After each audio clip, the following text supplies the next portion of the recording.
مقدمے کی سماعت جولائی 1999 میں اپنے انجام کو پہنچی۔ معزز عدالت نے اس دوران مقدمے میں زہر بحث آنے والے اہم فقہی مسائل اور سوالات پر رہنمائی حاصل کرنے کے لیے فریقین کے وکلاء حضرات کے علاوہ بینکنگ کے ماہرین، معاشیات کا ادراک رکھنے والے اسکالرز اور علماء کرام سے اپیل کی کہ وہ عدالت کی معاونت کریں۔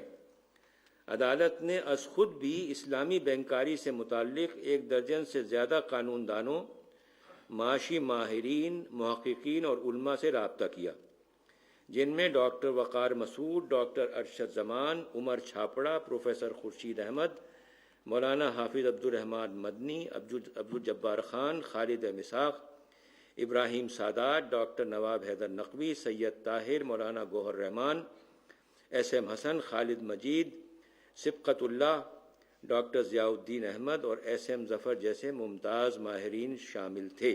اب یہاں لکھا نہیں ہے لیکن آپ کو بتا دوں کہ صرف ہم نے اسلام آباد میں ہیئرنگ نہیں کی، کچھ وکلاء صاحبان کو عدالت کی وجہ سے مشکل تھی، کراچی میں بحث کرنا چاہتے تھے، ہم شریعت ایپیلیٹ بینچ کو کراچی لے کے گئے، وہاں بھی سنا ہم نے جا کے۔ اس موقع پر فاضل عدالت نے اپنے وکلاء اور اسکالرز کی سہولت کے لیے کم از کم 10 سوالات بھی مرتب کیے جو زیر سماعت 118 اپیلوں میں اٹھائے گئے نکات میں سے اخذ کیے گئے تھے۔ ان سوالات کے سرسری مطالعے سے یہ بات صاف ظاہر ہوتی تھی کہ ان کے جوابات ہی دراصل سود سے متعلق اس اہم مقدمے میں بنیادی کردار کی حیثیت رکھتے ہیں۔ اس مقدمے کی سماعت اور بحث کے دوران عدالت کے سامنے فریقین کی طرف سے 500 سے زائد کتب کے حوالہ جات پیش کیے گئے۔ جدید اور قدیم معاشی کتب و جرائد کے بے بہا ذخیرے میں سے اہم اقتباسات کی نقول عدالت کے ریکارڈ پر لائی گئیں اور 1500 سال میں لکھی جانے والی قرآنی تفاسیر اور فقہی آراء کے ہزاروں صفحات پر مشتمل سود سے متعلق مباحث کو عدالت کے علم میں لایا گیا۔ قرآن مجید کے حوالوں کے علاوہ تقریباً 2000 احادیث بھی، یہ ذرا سا ایگزیجریشن ہے، یہ درست نہیں ہے۔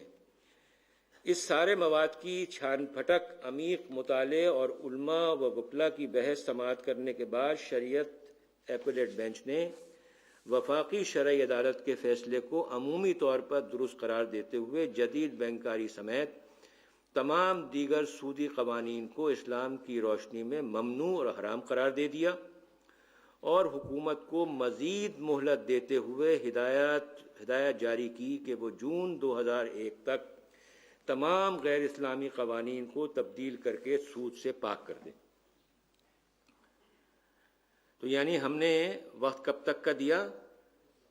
جون 2001 تک کا وقت ان کو دیا، حالانکہ یہ وقت ذرا زیادہ تھا لیکن پھر بھی دیا۔ اب کیا ہوتا ہے؟ سب سے پہلی چیز جو کہ اس میں نہیں ہے یہ ہوئی کہ ابھی ہم نے فیصلہ ریزرو کیا ہوا تھا کہ محمود غازی صاحب جو کہ اسلامک اسکالرز میں سے دو میں سے ایک تھے، ایک تقی عثمانی صاحب تھے، دوسرے محمود غازی صاحب تھے، وہ ایک روز ہم لوگوں کی چائے کی بریک ہوتی ہے سپریم کورٹ میں 11 سے لے کے 11:30 بجے تک، تو میں جو وہاں پہنچا تو میں نے دیکھا کہ غازی صاحب عام طور پر تو شیروانی میں ہوتے ہیں جج، کم از کم اس وقت ہوتے تھے، اب تو نہیں ہوتے، اب تو وہ ڈریس بھی بدل گیا ہے۔ تو غازی صاحب ٹائی لگائے ہوئے اور سوٹ لگائے ہوئے بیٹھے ہیں وہاں پر۔ تو میں نے ساتھ میں ایک جج میرے بیٹھے ہوئے تھے، میں نے کہا بھائی یہ آج اس طرح کے ڈریس میں کیسے بیٹھے ہیں؟ کہنے لگے آپ کو پتہ نہیں؟ میں نے کہا کیوں، کیا ہوا؟ کہنے لگے بھائی یہ تو ان کو تو نیشنل سیکیورٹی کاؤنسل جو کہ کیبنٹ سے بھی بڑا ادارہ ہے اس کا ممبر مقرر کر دیا گیا ہے۔ میں نے کہا اچھا۔ خیر بہرحال وہ تھوڑے دور بیٹھے ہوئے تھے، جب ہم نکلنے لگے چائے پی کے تو میں نے غازی صاحب سے پوچھا، میں نے کہا بھائی یہ جو ہم نے فیصلہ ریزرو کیا تھا اس کا کیا بنے گا؟ آپ نے یہ عہدہ لے لیا ہے، آپ تو سپریم کورٹ کے جج کی حیثیت سے تھے۔ کہنے لگے بھائی وہ فیصلہ جو ہے وہ تو تقریباً ہو ہی گیا ہے، اور میں اس کے اوپر دستخط کر دوں گا۔ میں نے کہا آپ جب جج نہیں رہیں گے تو آپ فیصلے پہ دستخط کیسے کریں گے؟ کہنے لگے اچھا تو ٹھیک ہے، پھر آپ ہی لوگ اس کو دیکھ لیجیے گا۔ تو یعنی سب سے پہلا جو عمل ہوا، اور یہ کب ہوا؟ پرویز مشرف صاحب جو کہ 12 اکتوبر 1999 میں تشریف لائے تھے، انہوں نے سب سے پہلا کام یہ کیا کہ سپریم کورٹ کی جو 5 رکنی فیڈرل شریعت اپیلیٹ بینچ تھی، اس کے ایک ممبر کو غائب کر دیا۔ اس سے فرق پڑ سکتا تھا، لیکن فرق یوں نہیں پڑا کہ کانسٹیٹیوشن میں پروویژن یہ ہے کہ زیادہ سے زیادہ علماء 2 ہوں گے، تو لہذا ایک بھی ہو سکتا تھا، تو کیونکہ ایک رہ گئے تھے تو ہمارا کام چل سکتا تھا۔ خیر، پہلا کام تو یہ ہوا۔ اس کے بعد یہ شک نکلی کہ ہائی کورٹ اور سپریم کورٹ کے جتنے بھی جج ہیں، اب آپ کو پتا ہے کہ جب کوئی جج بنتا ہے تو نوٹیفیکیشن ہوتی ہے، لیکن نوٹیفیکیشن کی بنیاد پر کوئی جج نہیں بنتا۔ نوٹیفیکیشن کے بعد اس کو جا کر کے دستور کے اوپر حلف لینا پڑتا ہے، تب جج بنتا ہے۔ اس کی تنخواہ جب جاری ہوتی ہے، اس کی ملازمت جب شروع ہوتی ہے۔ تو یہ کہا کہ اب آپ کو ہمارا حلف لینا پڑے گا۔ پروویژنل کانسٹیٹیوشنل آرڈر PCO ایک نکالا، اس میں کوئی ایسی خاص بات نہیں تھی، اس میں یہی تھا کہ میں انصاف کروں گا، فلاں کروں گا، یہ کروں گا، وہ کروں گا۔ لیکن جس آدمی نے نکالا، اگر اس کے اوپر آپ حلف لے رہے ہیں تو آپ دراصل اس آدمی کو ایکسیپٹ کر رہے ہیں۔ اور وہاں پٹیشنز پڑی ہوئی تھیں ان کے قانونی ٹیک اوور کرنے کے بارے میں، وہ ہم سن رہے تھے اس وقت۔ تو معلوم یہ ہوا کہ 2-3 چیزیں کہی گئیں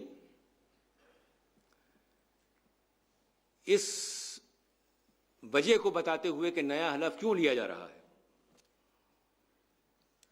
اس میں سے ایک تو یہ تھی کہ آپ لوگ غالباً یہ 13 جج جو بیٹھے ہوئے ہیں یہ میری حکومت کو ٹاپل کر دیں گے۔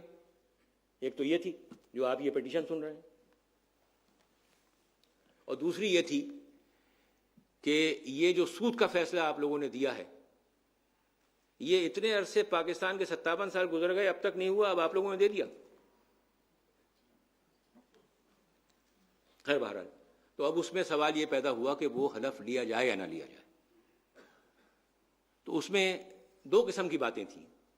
ایک تو یہ بات تھی کہ اگر کسی کو حکومت خود حلف نہ دے تو وہ ریٹائر ہو جائے گا۔ کسی جج کو اگر حکومت خود نامینیٹ نہ کرے کہ جی آپ حلف لیں، تو جس کو حلف وہ نہیں دیں گے وہ ریٹائر ہو جائے گا۔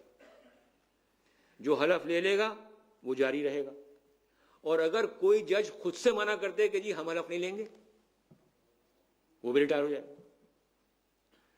تو ہائی کورٹ میں تو کوئی جج بھی ایسا نہیں تھا، 4 ہائی کورٹ ہیں آپ کے، 4 ہائی کورٹوں میں کوئی جج بھی ایسا نہیں تھا جس نے اپنے آپ یہ کہا ہو کہ جی میں حلف نہیں لوں گا۔ یعنی کتنے افسوس کی بات ہے۔ وہ جو میں نے ہیگل والی بات پڑھی تھی، ذرا وہ ذہن میں رکھیے گا کہ اسلام کے بارے میں اور دراصل مسلمانوں کے بارے میں اس نے کیا بات کہی۔ اور ہائی کورٹوں میں اگر کوئی جج نہیں رہے اس بنیاد کے اوپر تو وہ تھے جن کو حلف دیا ہی نہیں گیا۔ سپریم کورٹ میں اس وقت 13 جج تھے، اس میں سے 6 جج ایسے تھے جن کے متعلق ہمیں اس وقت یہ خیال رہا کہ یہ وہ لوگ ہیں جنہوں نے اپنے آپ منع کیا ہے کہ ہم حلف نہیں لیں گے۔ بعد میں کچھ اس طرح کے آثار محسوس ہوئے کہ شاید ان میں سے ایک ایسا تھا جس کو وہ حلف دینا نہیں چاہتے تھے، لیکن ابھی تک وہ بات واضح نہیں ہوئی ہے۔ لیکن ایک بات جو کہ بار بار کئی جگہوں سے سننے میں آتی ہے کہ ان 6 ججوں میں سے بھی ایک ایسے تھے کہ جن کو شاید وہ حلف دینا نہیں چاہتے تھے۔ تو اب رہ گئے 7 جج۔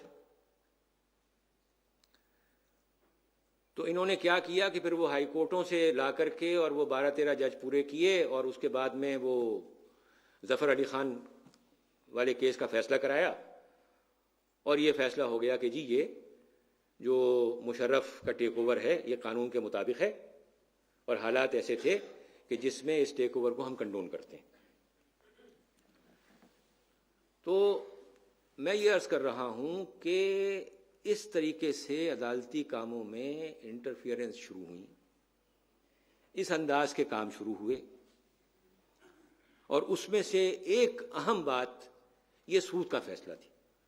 آپ کے سامنے ابھی کچھ باتیں ہو چکی ہیں کہ اصل میں جو اس وقت جو دنیا کی گورنمنٹ چل رہی ہے، جس کو آپ گلوبل گورنمنٹ کہہ سکتے ہیں، وہ دراصل نہ امریکہ چلا رہا ہے نہ یورپ چلا رہا ہے، یہ ملٹی نیشنلز ہیں جو چلا رہے ہیں، اور ملٹی نیشنلز میں سب سے بڑے اور سب سے پاورفل جو ہیں بینکرز ہیں ہر بہرحال۔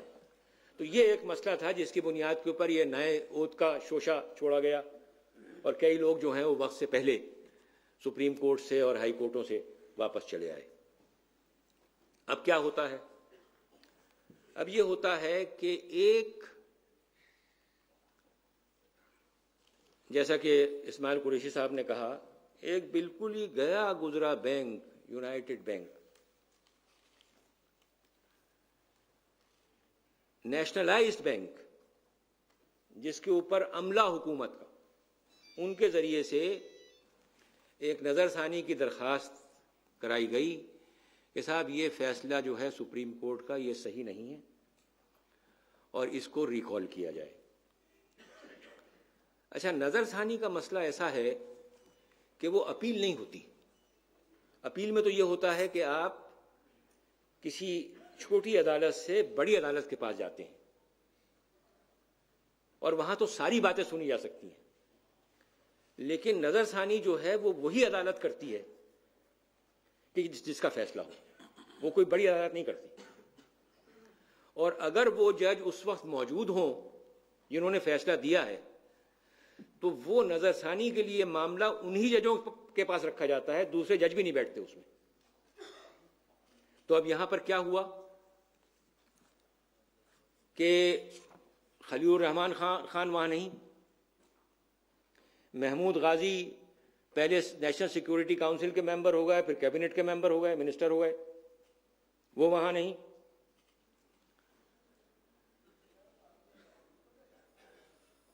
اب وہاں پر جو بینچ تھی اس میں صرف تقی عثمانی ایک ایسے جج تھے، عالم جج، جو کہ وہاں موجود تھے، باقی اور منیر شیخ، دو جج وہاں پر ایسے موجود تھے جو کہ اس بینچ میں تھے، باقی تین جج وہاں موجود نہیں تھے۔ اب وہاں پر جو درخواست دی گئی اس کے متعلق غلط فہمی ہے، غلط فہمی میں آپ کے سامنے دور کرنا چاہتا ہوں۔ وہاں درخواست جو دی گئی وہ دراصل ریویو کی نظر ثانی کی درخواست تھی، اور اس کے ساتھ میں ایک منسلک درخواست تھی اسٹے کی، کہ یہ جو وقت دیا گیا ہے اس وقت کو میں اضافہ کر دیا جائے۔ تو اس وقت تک کیا کام ہوا تھا؟ اس وقت تک شیخ ریاض چیف جسٹس ہو گئے تھے،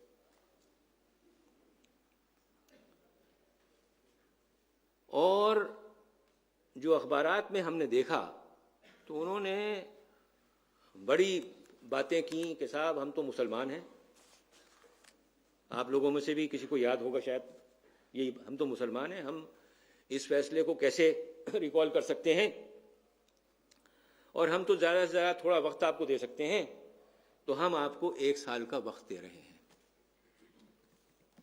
اب اگر یہ بات تھی، آپ 1 سال کا وقت ان کو دینا بھی چاہتے تھے، حالانکہ کوئی جواز نہیں تھا دینے کا،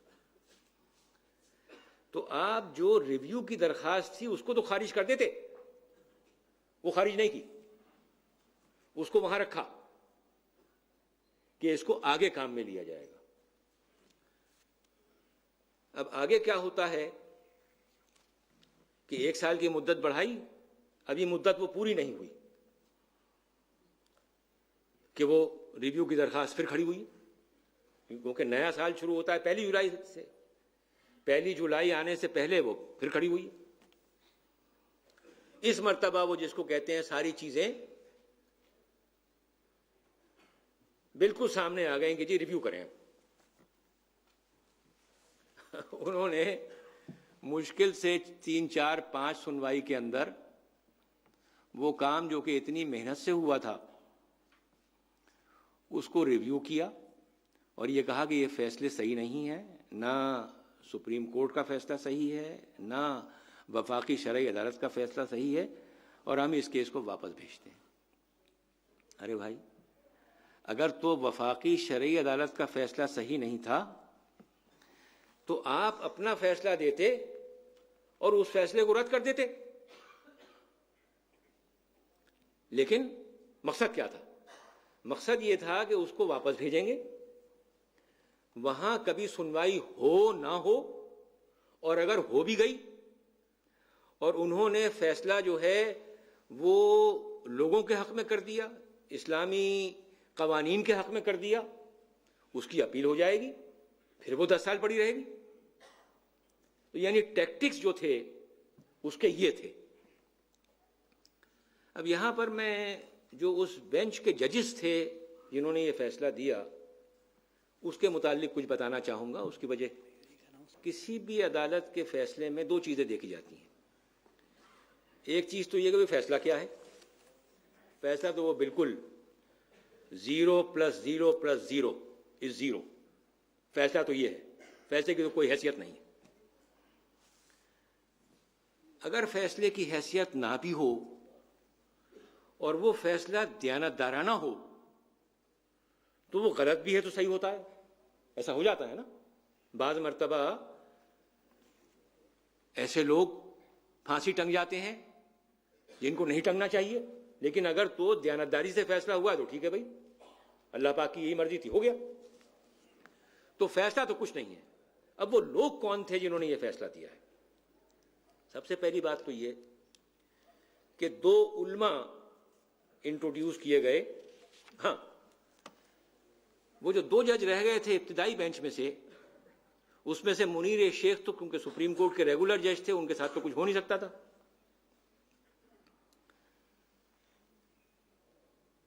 مفتی تقی عثمانی صاحب کو ڈی نوٹیفائی کر دیا گیا کہ وہ یہ کیس نہیں سن سکتے۔ حالانکہ مفتی صاحب نے بھی ایک بہت بڑی غلطی کی، اور وہ یہ کی کہ انہوں نے بھی پی سی او کا حلف لے لیا۔ ان کو لینا نہیں چاہیے تھا۔ بہرحال انہوں نے یہ لے لیا تھا، اور انہوں نے 1 سال کی ایکسٹینشن دے دی تھی۔ وہ بھی ان کے لیے کافی نہیں تھا۔ جس وقت کہ نظر ثانی کی درخواست بذات خود سنوائی کے لیے آئی تو مفتی عثمانی صاحب انہیں قبول نہیں تھے، انہیں ڈی نوٹیفائی کر دیا گیا، اور ان کے بجائے 2 علماء جج لیے گئے۔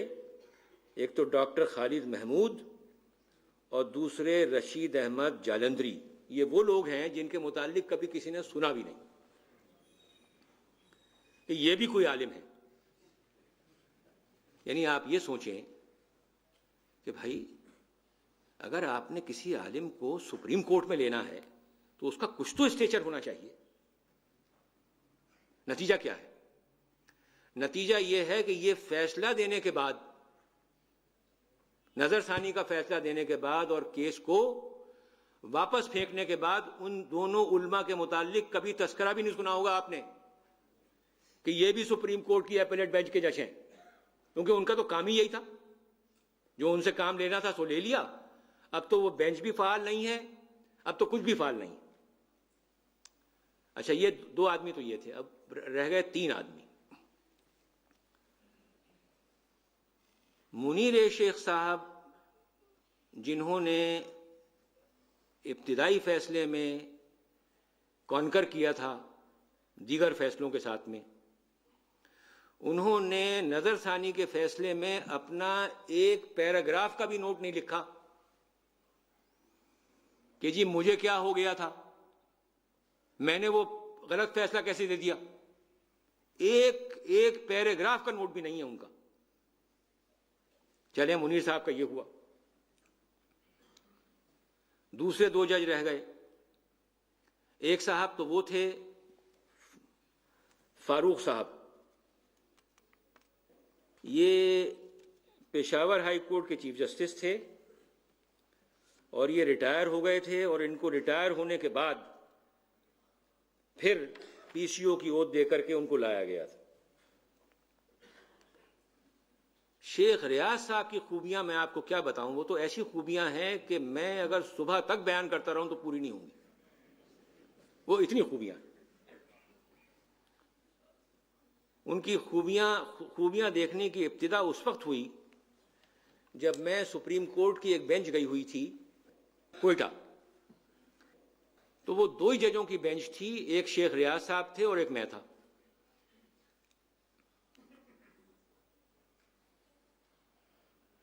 وہاں پر ہم ایک ہی سپریم کورٹ کا جو ججز ریسٹ ہاؤس ہے وہاں ٹھہرے ہوئے تھے۔ وہاں ایک کمرہ میں ان کے پاس تھا، ایک اس کے برابر میرے پاس تھا۔ رات کو پتہ نہیں خبر نہیں 1 بجے آتا تھا، 2 بجے آتا تھا، اللہ جانتا ہے کس وقت آتا تھا۔ صبح میں کیس شروع ہو تو بحث ہو رہی ہے، اب کوئی بات دریافت کرنے کے لیے دیکھو شیخ ریاض کی طرف، سو رہے ہیں، لہو لعب کے الگ شوقین۔ ایک بات میں وہ کہنا چاہتا ہوں جو کہ میں نے جس کے متعلق سوچا کہ میں یہ کہوں یا نہ کہوں، لیکن کہنا چاہیے۔ یہ جو قادیانی حضرات کے جو خلیفہ ہیں، انہوں نے ایک وقت یہ اعلان کیا تھا کہ بلوچستان کی آبادی تھوڑی ہے، اور اگر احمدی حضرات وہاں جا کر کے سیٹل ہو جائیں تو وہاں افیکٹو بھی ہو جائیں گے، اور وہاں ہمارا جو پیغام ہے وہ پھلے پھولے گا۔ یہ باقاعدہ اعلان ہے ان کے خلیفہ کا۔ تو شیخ ریاض کی فیملی وہ فیملی ہے جو کہ مائیگریٹ کر کے کوئٹہ میں جا کے سیٹل ہو گئی تھی۔ اب یہ جو لوگ ہیں ان میں سے بہت سارے ایسے لوگ ہوتے ہیں جو ظاہر نہیں ہوتے کہ ہم کون ہیں۔ اب ایک اور جج ہمارے ساتھ تھے، ان کا نام تھا منور احمد مرزا۔ ان کے متعلق جب میں وکالت میں تھا، بینچ کے اوپر بھی تھا، کئی جگہ سننے میں آتا تھا کہ در حقیقت یہ احمدیوں میں سے ہیں، لیکن اتنے عمدہ اخلاق کا وہ آدمی تھا، اتنی پیاری اور میٹھے وہ باتیں کرتا تھا کہ وہ یقین نہیں آتا تھا ان باتوں کا، کہ طبیعت میں یہ آتی تھی کہ ہو نہیں سکتا ہے کہ ایسا ہو۔ کبھی شام کو اگر دیر ہو گئی، ہم لوگ وہاں سپریم کورٹ ججز اینکلوو ہے تو وہاں پر ججوں کے مکانات ہیں برابر برابر، ان کے گھر پر گئے ہوئے تو وہیں اپنے چادر لان میں منگا کر کے اور وہیں نماز باجماعت ان کے اپنے گھر پہ ہم نے پڑھی ہے۔ تو اور جیسے میں نے آپ سے کہا خوبیاں ایسی کہ میں وہاں، جیسے میں نے آپ سے بتایا، کراچی میں آپریشن کر کے وہاں پڑا ہوا تھا میں ہاسپٹل،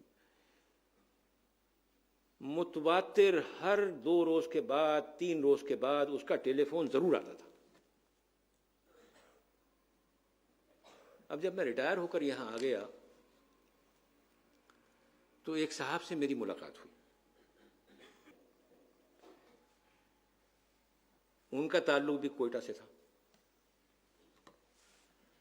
تو وہاں تذکرہ نکلا منور احمد مرزا کا۔ اچھا، اتنے عرصے میں ان کا انتقال بھی ہو گیا، منور احمد مرزا جو ہے حیات نہیں ہے۔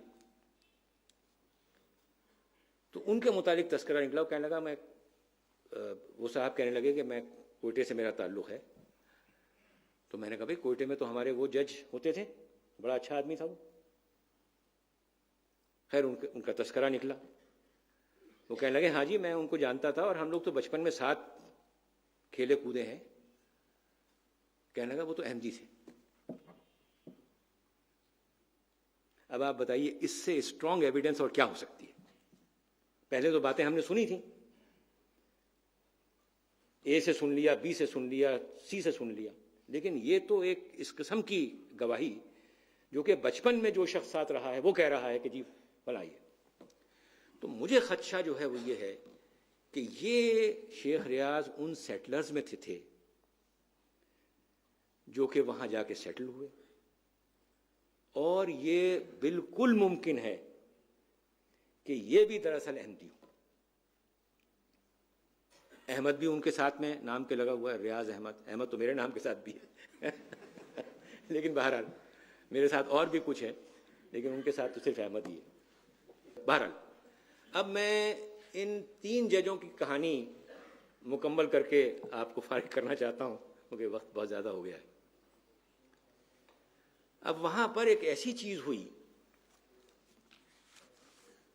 ان لوگوں کے ساتھ میں اور اس شخص کے ہاتھ سے ہوئی کہ جس کو انہوں نے فائدہ پہنچایا تھا، یعنی یہ شیخ ریاض اینڈ پارٹی جو ہے یہ وہ پارٹی ہے کہ جس نے مشرف حکومت کو ہر لحاظ سے فائدہ پہنچایا۔ پہلے تو وہ غیر قانونی حکومت تھی، اس کو لیگلائز کیا، لا آف نیسیسٹی کے ماتحت تو یہ مرد کو عورت کر دیں، عورت کو مرد کر دیں، ان کا کیا ہے؟ پہلے تو یہ کام کیا تھا۔ اس کے بعد انہوں نے جو نظر ثانی میں جو کارنامہ انجام دیا، تو اتنے بڑے کارنامے تھے ان کے۔ اب وہاں پر کیا کیا انہوں نے، وہ جو لیگل فریم ورک آرڈر لے کر کے آئے اس میں انہوں نے یہ کیا کہ سپریم کورٹ کے ججوں کی جو ٹینیور کی میعاد تھی وہ 65 سے بڑھا کر کے 68 سال کر دی، اور ہائی کورٹ کے ججوں کی جو ٹینیور تھی وہ 62 سے بڑھا کر کے 65 کر دی۔ ایک طرح کی رشوت ہے، یعنی آپ نے ہمارے لیے کیا ہے ہم آپ کے لیے کرتے ہیں۔ اب جس وقت کہ اسمبلی الیکٹ ہو کر کے گئی تو انہوں نے تو ایل ایف او کو ماننے سے انکار کر دیا۔ جو ایم ایم اے والے ہیں حالانکہ کافی حد تک ان کے ساتھ گئے، 17th امینڈمنٹ بھی پاس کرائی، لیکن انہوں نے کہا یہ ججوں کا معاملہ جو ہے اس پہ ہم ایگری نہیں کریں گے۔ یہ 68 سال کی جو عمر ہے اور جو یہ 65 سال کی ہائی کورٹ والوں کی عمر ہے اس پہ ہم ایگری نہیں کریں گے۔ اچھا بھائی، تو ایم ایم اے والوں نے خود کہا کہ ہم 66 سال پہ ایگری کر لیتے ہیں، اور انہوں نے اس لیے کیا ہوگا کہ یہ شیخ ریاض بھی اس وقت 66 کے نہیں ہوئے تھے اور یہ باقی جج بھی کوئی 66 کے نہیں ہوئے تھے۔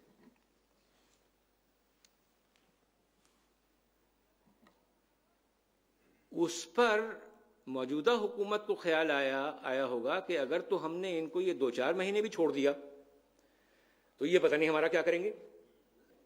انہوں نے کہا نہیں جی، یا تو 68 رہے گا اور یہ 65 ہوگا، نہیں تو وہ جو ایل ایف او جو ہے اس میں 68 نکل گیا اور 17th امینڈمنٹ میں 65 اور 62 واپس آ گئے۔ نتیجہ کیا ہوا کہ ایک ہی قلم سے شیخ ریاض، منیر شیخ اور فاروق تینوں ریٹائر ہو گئے، اور بھی 1-2 جج ہوئے، لیکن میں نے جو خاص طور پر بات نوٹ کی وہ یہ دیکھی کہ انہوں نے اتنا بڑا کام کیا تھا، اللہ پاک سے جنگ کرنے کو للکارا تھا، اور اللہ پاک نے انہی لوگوں کے ہاتھ سے کہ جن کے لیے انہوں نے اتنے کام کیے تھے ان کا قلع کما کیا، اور ایسے حالات میں کیا کہ جبکہ ایم ایم اے والے کہہ رہے تھے کہ ہم 1 سال اور دینے کو تیار ہیں، اور اس میں یہ تینوں ٹھہر جاتے، ان کا ٹائم تھا، لیکن حکومت نے یہ کہا نہیں جی 65 ہی کرو تاکہ یہ 1 منٹ میں جائے۔ تو اس طریقے سے جو لوگ یہ کام کیا کرتے ہیں، اللہ پاک کے جو انداز ہیں، اللہ پاک کے جو طریقے ہیں وہ ایسے ہیں کہ ہم آسانی سے سمجھ نہیں سکتے ان کو،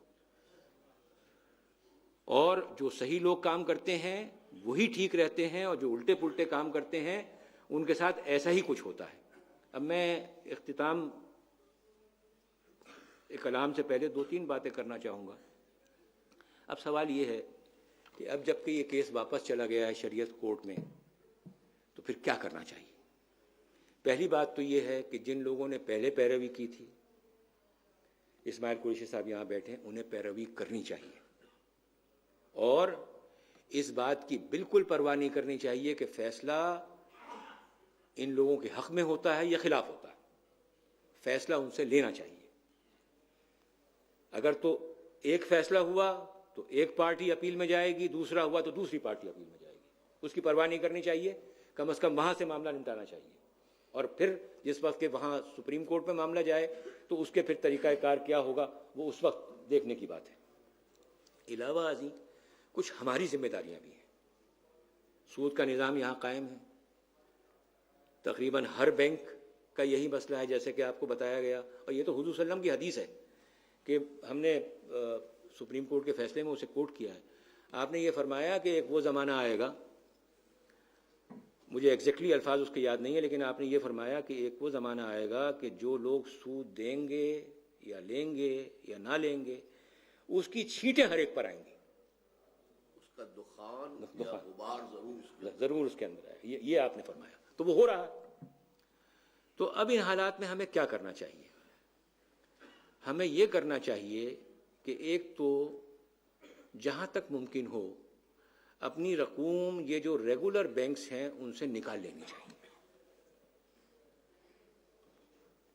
اور جو انویسٹمنٹ بینکس ہیں، کئی انویسٹمنٹ بینکس ہیں، جتنا بھی تھوڑا بہت سرمایہ ہے اس میں لے جا کر کے رکھنا چاہیے. نتیجے کے طور کے اوپر جب اکثر لوگ یہ کرنے لگ جائیں گے تو ان کو احساس ہوگا کہ جب تک ہم اسلامک بینکنگ پراپر طریقے سے انٹروڈیوس نہیں کریں گے اس وقت تک ایسے حالات بھی ہو سکتے ہیں کہ ہمارے بینک بیٹھ جائیں.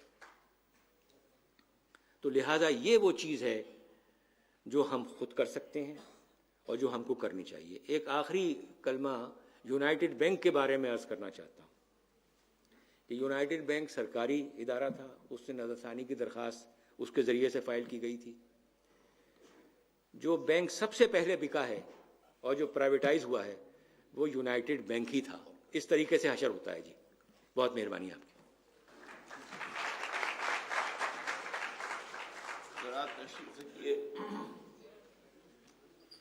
یہ خوشخبری تو میں آپ کو پہلے ہی سنا چکا ہوں کہ مجھے کوئی صدارتی خطبہ نہیں دینا ہے، لیکن میں اپنا فرض سمجھتا ہوں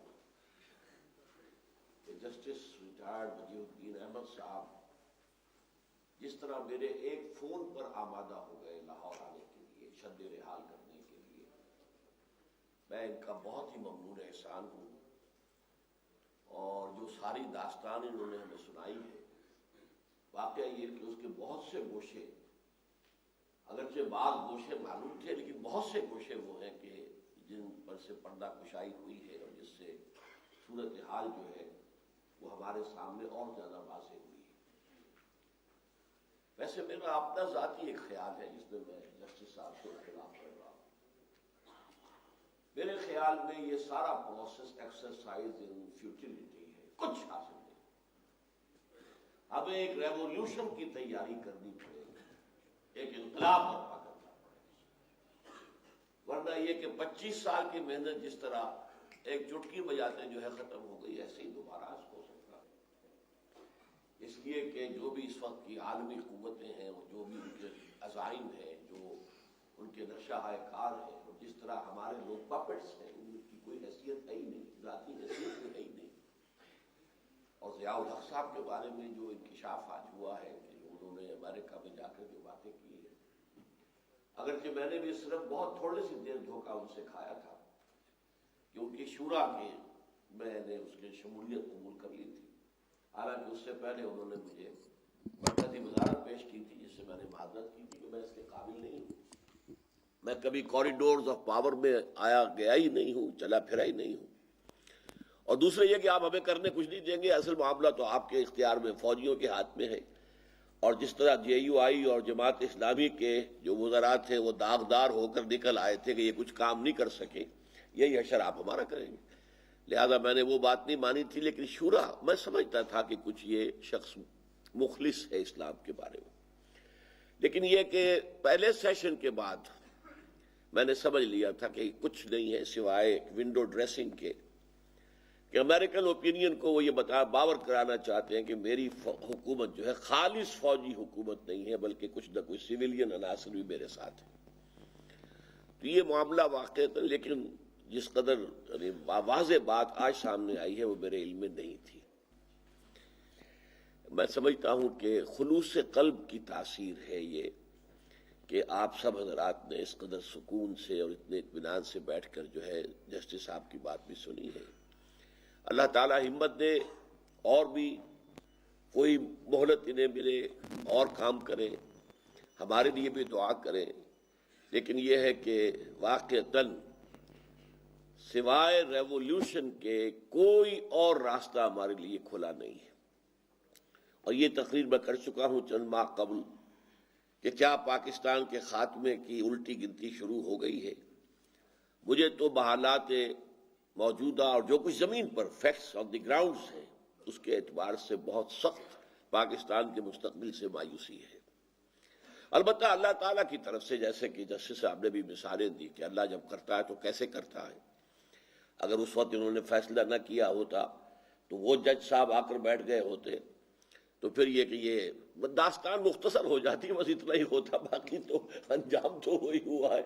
لیکن یہ کہ واقعتاً اللہ تعالیٰ کی طرف سے کوئی صورتحال پیدا ہو جائے تو شاید اللہ تعالیٰ جو ہے کوئی ہمیں مہلت دے دے مزید، اور ہم کچھ کر سکیں یہاں پر، اور کوئی واقعتاً یہاں کے نظام میں تبدیلی لا سکے بنیادی طور پر.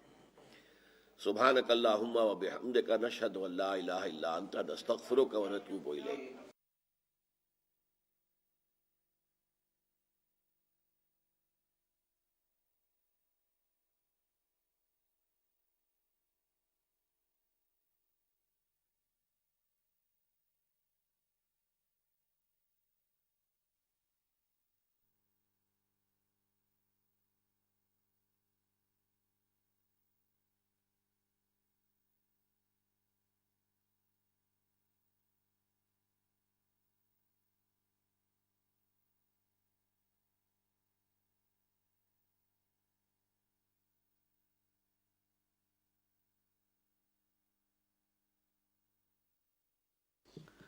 باقاعدہ کارروائی سے پہلے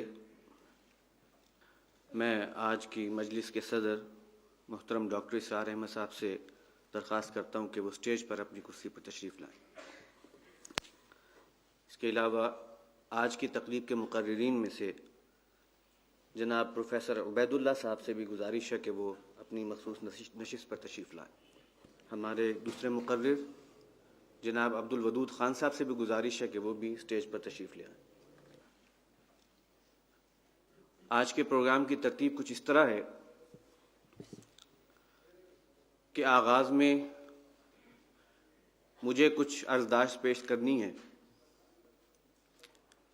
اسلامی بینکاری کے لیے جو ممکنہ اساسات ہیں ان کی کچھ وضاحت میں آپ کے سامنے رکھوں گا.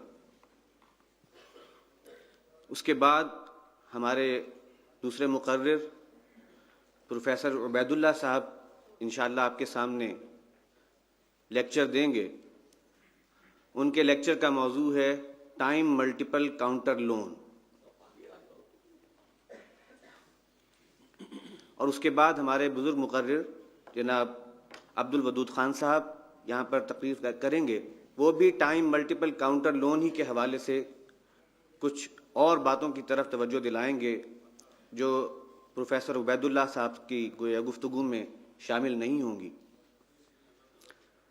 اس کے علاوہ آج ہمارے ساتھ شریک ہوں گے انجینئر سلیم اللہ صاحب بھی، جو معروف ایک سیاستدان بھی ہیں، لیڈر ہیں، اور اس سلسلے میں انسداد سود کے ضمن میں ان کا ایک بڑا مثبت کردار رہا ہے.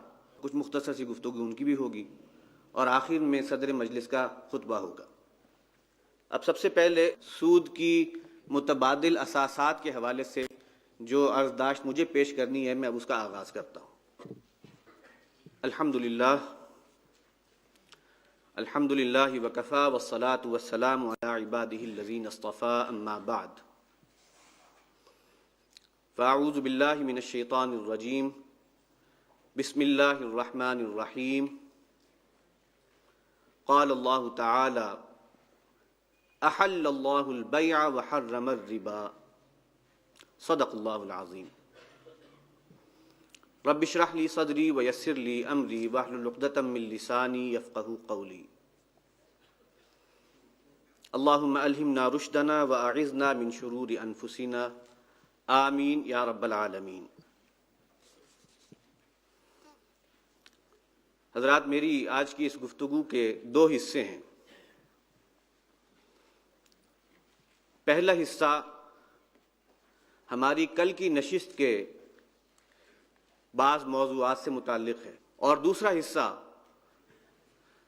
اسلامی بینکاری کے ضمن میں جو ممکنہ اساسات ہیں ان کی توضیح اور تفصیل پر مشتمل ہے. کل کی جو گفتگو یہاں پر ہوئی، آخری گفتگو میں صدر مجلس محترم ڈاکٹر اسرار احمد صاحب نے ایک بات کی طرف اشارہ کیا، اور وہ بات اصلاً جو رودات بیان کی تھی جناب جسٹس وجیہ الدین احمد صاحب نے، کہ کس طریقے سے ایک جنگ لڑی گئی قانونی سطح پر، ادارتی سطح پر، اور بہت محنتیں ہوئیں، بہت سا کام جو ہے وہ کیا گیا، معاملات آگے بڑھے، لیکن چونکہ اس ضمن میں ارباب حل و عقد کا ارادہ اور نیت درست نہیں تھی، یا اسے اگر میں یوں کہوں کہ وہ اس بات کی، اس معاملے کی نزاکت سے پوری طرح آگاہ نہیں تھے، اس لیے بالآخر کیا ہوا کہ وہ تمام 20-30 سال کی محنت اور جد و جہد کو بالآخر ایک ہی گویا فیصلے کے ذریعے سے زمین تک پہنچا دیا گیا۔ اس بات پر صدر مجلس نے ایک کمنٹ کیا تھا، اور وہ کمنٹ جو ہے وہ نوٹ کرنے کے قابل ہے۔ کمنٹ یہ ہے کہ حقیقی اور واقعی تبدیلی ایک اسلامی انقلاب، ہمگیر اسلامی انقلاب کے بغیر ممکن نہیں۔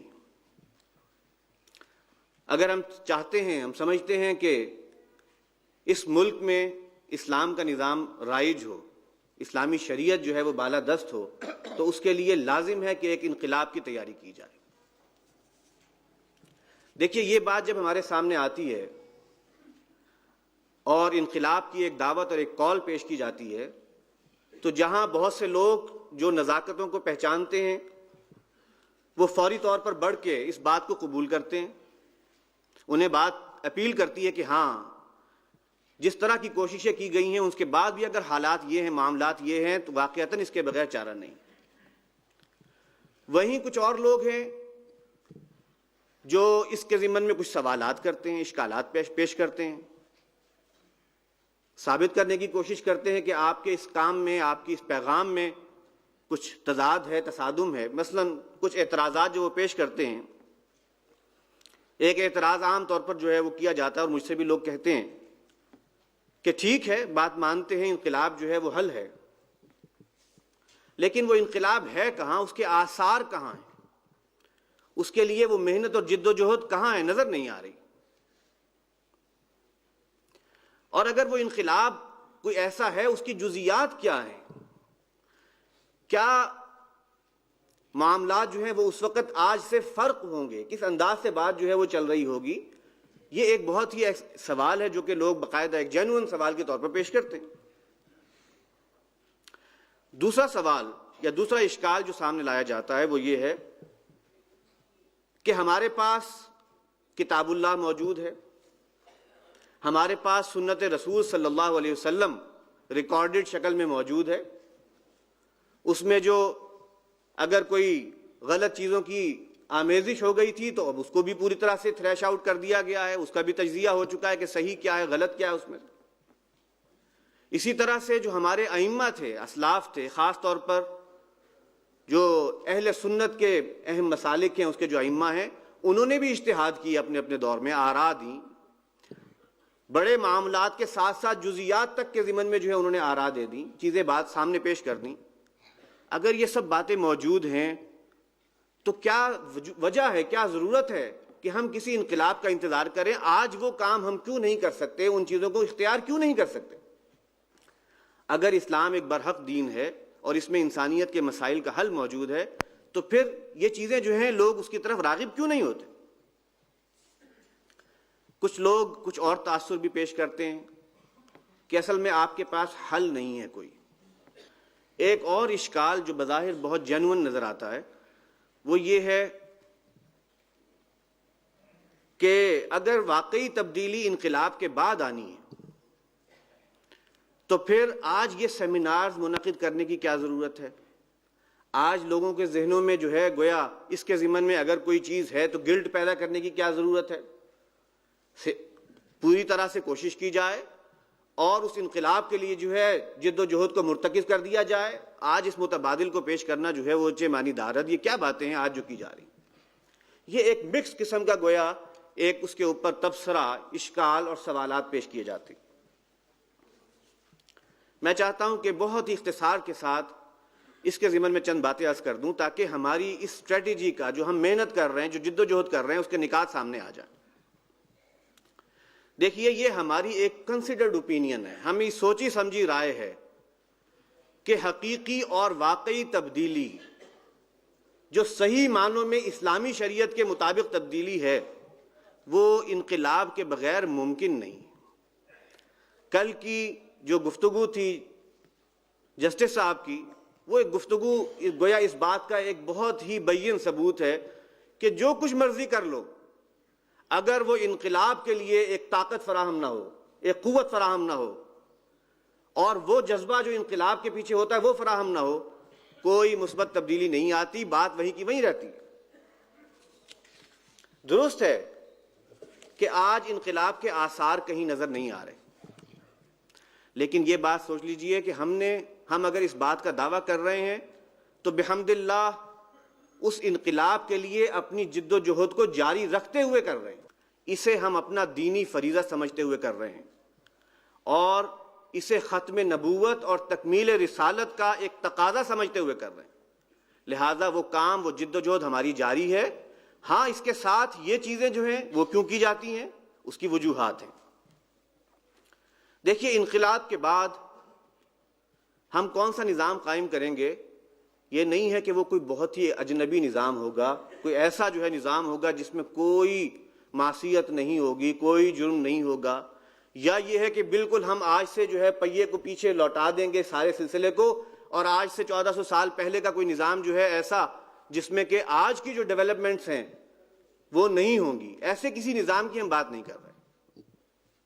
ہم وہی قرآن و سنت کا نظام جو موجود ہے، اور وہی ائمہ جو ہمارے گزرے ہیں اور انہوں نے جو اجتہاد کیے ہیں اور جو گویا ہمارے سامنے حل پیش کیے ہیں مسائل کے، انہی باتوں کو گویا انقلاب کے بعد انہی چیزوں کو جو ہے ہم انفورس کرنا چاہیں گے، جو کہ آج عملاً ممکن نہیں۔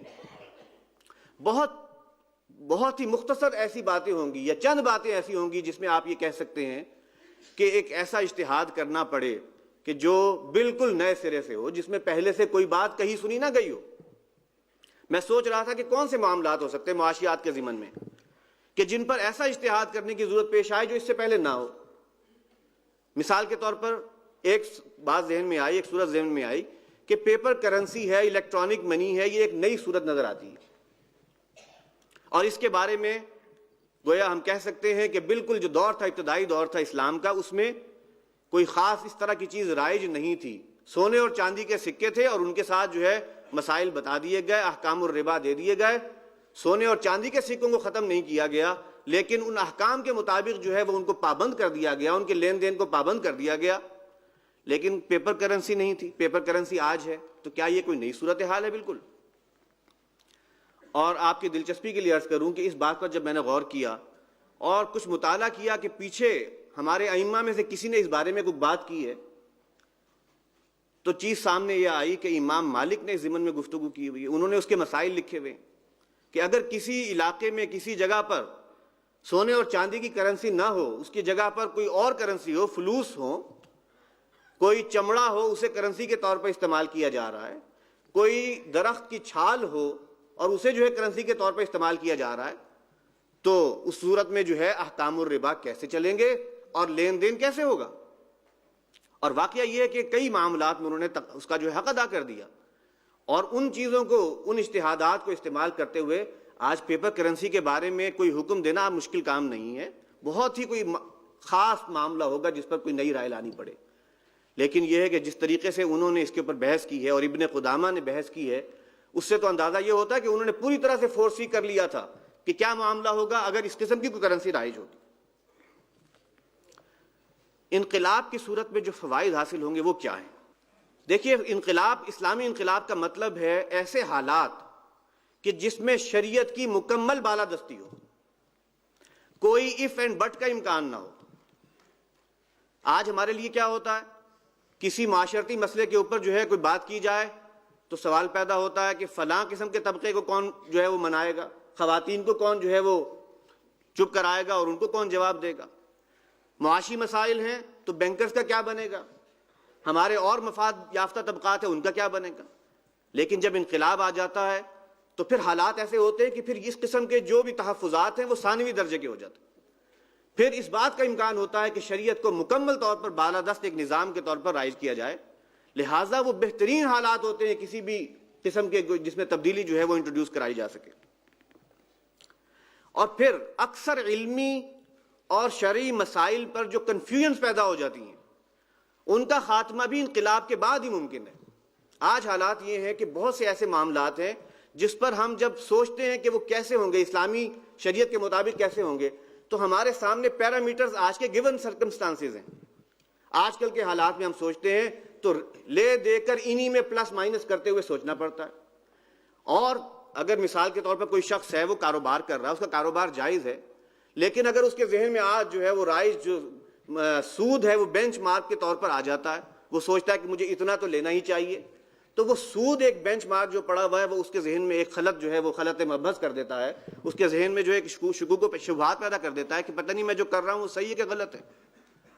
اور جب اسلام آیا تھا تو آپ کو معلوم ہے کہ جو ایسے اعتقادات تھے، لوگوں نے سوچا کہ یہ ایک جانور ہے، اس نے ایک بکری ہے، یہ ایک گائے ہے، یہ جو ہے اونٹنی ہے، اس اتنی مرتبہ جو ہے بچہ جن چکی ہے، اب اس کو ایک خاص تقدس حاصل ہو گیا ہے، اب اسے کوئی نہیں کھا سکتا. فلاں جانور ہے، اس کو ایک خاص تقدس حاصل ہو گیا ہے کہ وہ کسی کے نام پر اسے کوئی نہیں کھا سکتا. قرآن نے ایسی تمام اس قسم کی جو تھے تحفظات یا اس قسم کی جو شبہات تھے ان کی نفی کر دی. فرما دیا نہیں، اس میں کوئی حرج نہیں ہے، لا جناح علیکم، یہ تمام چیزیں اللہ نے جائز قرار دی ہیں، الا یہ کہ اس کے اندر یہ معاملات ہوں، یہ حرام ہے، اسے بتا دیا گیا. تو یہی معاملہ آج ہوتا ہے. بہت سی چیزوں کے اوپر اشکال ایسا ہو جاتا ہے کہ کچھ سمجھنا، جب بھی میں گفتگو کرتا ہوں کسی کے سامنے تو بات یہ آتی ہے کہ ہم رہ کر آج کے حالات میں سوچ رہے ہیں اور بات ہم کر رہے ہیں اسلام کے حقیقی تصور کی، جو کہ آج ویولائز کرنا ممکن نہیں. مجھے وہ یاد آتا ہے جو قول ہے، مشہور جملہ، کہ وہ جو کہا گیا تھا کہ انا قد ارسلنا لنخرج الناس من ظلمات الجہالہ، جہالت کے ظلمات، اندھیروں سے جو ہے نکال دیں ہم لوگوں کو، الی نور الاسلام، اسلام کے نور کی طرف لے آئیں. یہ اسلام کے نور کی طرف اسی وقت آنا ممکن ہے جب واقعتاً اسلامی نظام کے گویا قیام کے حالات میسر ہوں، تب تو اسلام کا نور نظر آتا ہے، بصورت دیگر ایک کنفیوژن رہتی ہے. اور ظلم و استحصال کا جو کی ہر صورت کا خاتمہ یہ انقلاب کے بغیر ممکن نہیں. کل ہمارے سامنے ہمارے ایک فاضل مقرر نے بہت عمدہ خطاب کیا جس میں جو ظلم اور استحصال اور جبر، اور خاص طور پر وہ جبر جو مالی معاملات کے ضمن میں کیا جاتا ہے، اس کی نقشہ کشی کی تھی انہوں نے.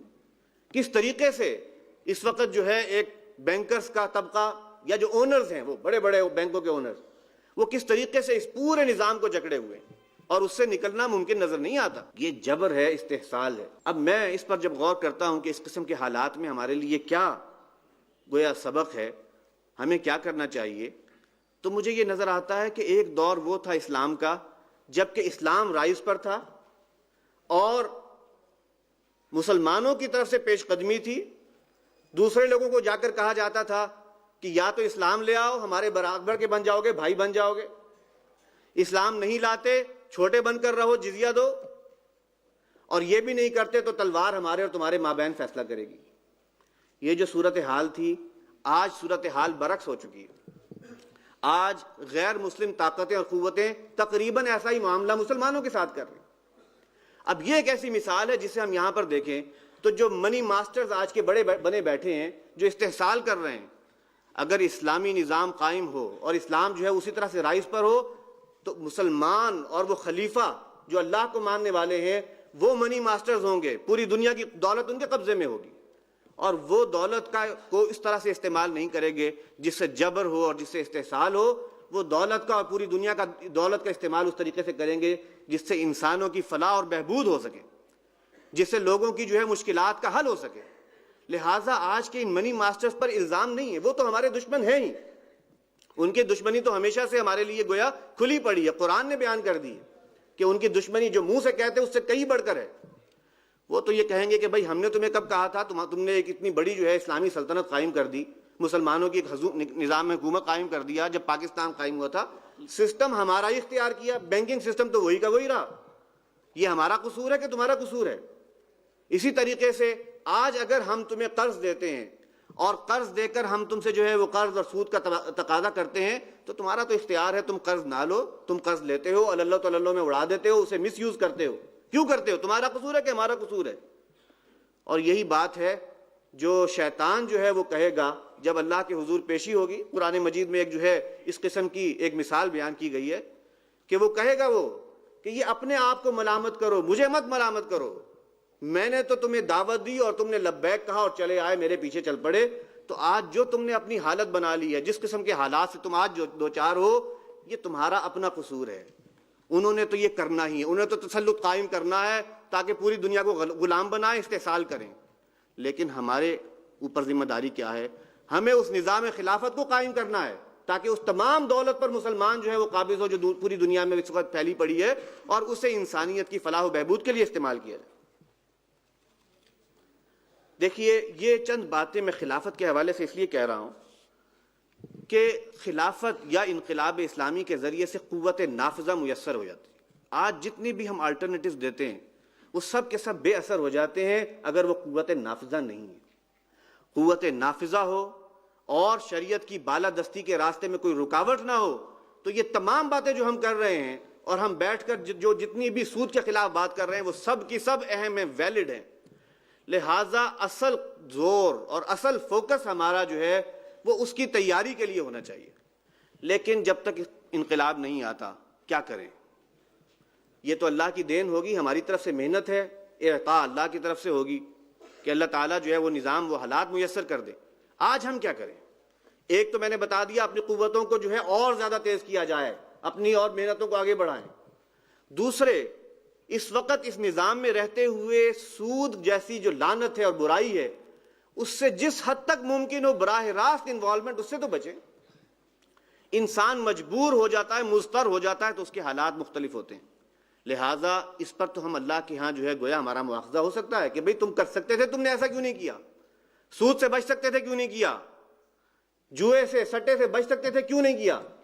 اس لیے کہ اس پر تمہیں جبر نہیں تھا، تمہارے لیے اور آپشنز کھلے تھے. لہٰذا ان برائیوں سے براہ راست جو انوالومنٹ ممکن ہے اس سے بچنا جہاں تک ممکن ہے یہ تو کرنا ہم پر لازم ہے. اسی طریقے سے اگر صریح سود کے مقابلے میں، عریاں سود کے مقابلے میں کوئی ایسا متبادل میسر ہے جسے علماء حق کے ذریعے سے گویا اس کی جو ہے اس کا اثبات ہو، وہ کہیں کہ ہاں یہ چیز وہ ہے جس میں صریح عریاں سود نہیں ہے، تو اس قسم کے معاملے کے اندر جانے کی جو ہے اجازت ہے، رخصت ہے. کوئی عزیمت کے راستے پر رہ سکتا ہے تو اس کے لیے وہ بہتر ہے، اس لیے کہ ہو سکتا ہے اس کے اندر بھی کوئی معاملہ ایسا ہو جس کی وضاحت ضروری ہے، جسے جاننا ضروری ہے. لیکن یہ ہے کہ اگر اس کے مقابلے میں کوئی ہو تو اس کو اختیار کیا جا سکتا ہے، یہ آج کل کے حالات میں. اس لیے کہ ظاہری سی بات ہے ہر شخص بہت دیر تک کے عرصے کے لیے جو ہے اس حد تک نہیں رہ سکتا کہ وہ ہر قسم کی چیزوں سے جو ہے جتنا بھی ہو دور ہو جائے، وہ اپنے کاروبار بند کر دے. کاروبار کرنا پڑے گا، لیکن کاروبار میں اگر آپ کو پیسہ درکار ہے تو ایک صورت وہ ہے جو سود کے ذریعے سے ہے، اور ایک صورت وہ ہے جو سود کے بجائے کوئی اشتراک کے ذریعے سے ہے، کوئی جو ہے مضاربت اور مشارکت کے ذریعے سے ہے. تو اس کے لیے جو ہے وہ آپشنز کھلے ہیں، اس شرط کے ساتھ کہ اس ہمگیر تبدیلی کے لیے اپنے آپ کو جو ہے کمر بستہ رکھا جائے اور اس کو جو ہے فوکس میں رکھا جائے. ورنہ کیا ہوگا؟ ورنہ یہی ہوتا ہے کہ پھر وہ ٹارگٹ جب اوجل ہو گیا تو انسان اس کام میں اور آگے سے آگے بڑھتا چلا جاتا ہے. الحمدللہ ثم الحمدللہ کہ ہماری خاص طور پر تنظیم اسلامی کی یہ پالیسی رہی ہے ہمیشہ سے. اس جد و جہد کے اندر تو شریک ہیں ہی، لیکن کوئی بھی اگر مثبت پیش رفت ہوئی ہے تو اسے ریڈیکیول نہیں کیا گیا، اسے لیٹ ڈاؤن نہیں کیا گیا. کوشش کی ہے کہ اس کی حوصلہ افزائی ہو تاکہ وہ جو ایک صریح سود کی شکل میں اور صریح برائیوں کی شکل میں اللہ اور اس کے رسول سے جنگ جاری رہی ہے اور جاری ہے اور اس کے اثرات جو ہے ظاہر ہو رہے ہیں، اس کی شدت میں کوئی کمی تو واقع ہو سکے. لہٰذا ہم یہ سیمینار جو کرتے ہیں اس کے ذریعے سے ہم یہ کوشش کرتے ہیں کہ لوگوں کے اندر یہ احساس بھی بیدار ہو، اس ذمہ داری کو جو ہے لے کر چلنے کی جو ہے کوئی ان کے اندر جذبہ پیدا ہو. اور پھر یہ ہے کہ اگر کوئی شخص کر سکتا ہو، میں بہت سے ایسے لوگوں کو جانتا ہوں، نام لینے کی ضرورت نہیں ہے، ان کے سامنے جب گفتگو کرتا ہوں اور وہ مجھے بعد میں بتاتے ہیں کہ جی میں نے فلاں سود چھوڑ دیا، میں نے فلاں سودی کاروبار سے جو ہے وہ میں نے منع ہو گیا، تو واقعہ یہ ہے کہ میں اللہ سے جو ہے دل میں شکر ادا کرتا ہوں اللہ کا کہ اگر کسی شخص کو یہ ہمت اور توفیق ہوئی ہے، ہو سکتا ہے میں اگر اس کی جگہ پر کھڑا ہوں تو میرے اندر وہ ہمت اور توفیق نہ ہو. لہٰذا جو بھی اس کام میں آگے بڑھتا ہے اس کے لیے میں سمجھتا ہوں کہ مبارکباد ہے، اسے اس کام میں مزید جو ہے اپنے آپ کو پختہ کرنا چاہیے. اور اس ضمن میں آخری بات عرض کرتا ہوں، وہ یہ ہے کہ اس انقلاب کے بعد کے حالات جو بھی ہوں گے اس کا آج علمی سطح پر احاطہ کرنا بھی بہت ضروری ہے. اس لیے کہ اگر واقعتاً حالات وہ آ جائیں، اللہ کی طرف سے جو ہے وہ انقلاب ہمیں گویا عطا ہو جائے، اسلامی نظام اور شریعت کا نظام عطا ہو جائے، اور پھر اگر ہم بیٹھ کر سوچنا شروع کریں کہ وہ نظام کیا ہوگا، مالیاتی نظام کیا ہوگا، فلاں ٹرانزیکشنز کیسے ہوں گی، فلاں کیسے ہوں گی، تو ہو سکتا ہے کہ ہمارے سوچتے سوچتے ہم اتنا تاخیر کر دیں کہ اس دوران اس کاؤنٹر ریولوشن کی جو فورسز ہیں وہ برسر پیکار ہو جائیں اور ہماری اس ساری جد و جہد کو جو ہے ناکامی کا سامنا کرنا پڑے. لہٰذا آج اس کا علمی احاطہ کرنا، اسے جو ہے آج ایک مربوط شکل میں پیش کرنا، یہ ایک بہت اہم معاملہ ہے. اگر یہ کام قیام پاکستان سے پہلے ہوا ہوتا کہ آج کے دور میں اسلامی نظام معیشت کیا ہے، تو میں سمجھتا ہوں کہ قیام پاکستان وہ اتنا بڑا ایک واقعہ ہوا تھا کہ اس کے نتیجے میں ایک بہت بڑی تبدیلی کے ساتھ جو ہے وہ آگے بڑھا جا سکتا تھا. لیکن ہماری بدقسمتی کہ ہمارے پاس کوئی چیز تیار نہیں تھی، لہٰذا وہی نظام جو تھا ایک بینکنگ کا وہ رائج کرنا پڑا، اور جب ایک دفعہ چل پڑا تو پھر اس سے واپس ہی اور اس سے ہٹنا جو ہے بہت مشکل ہو جاتا.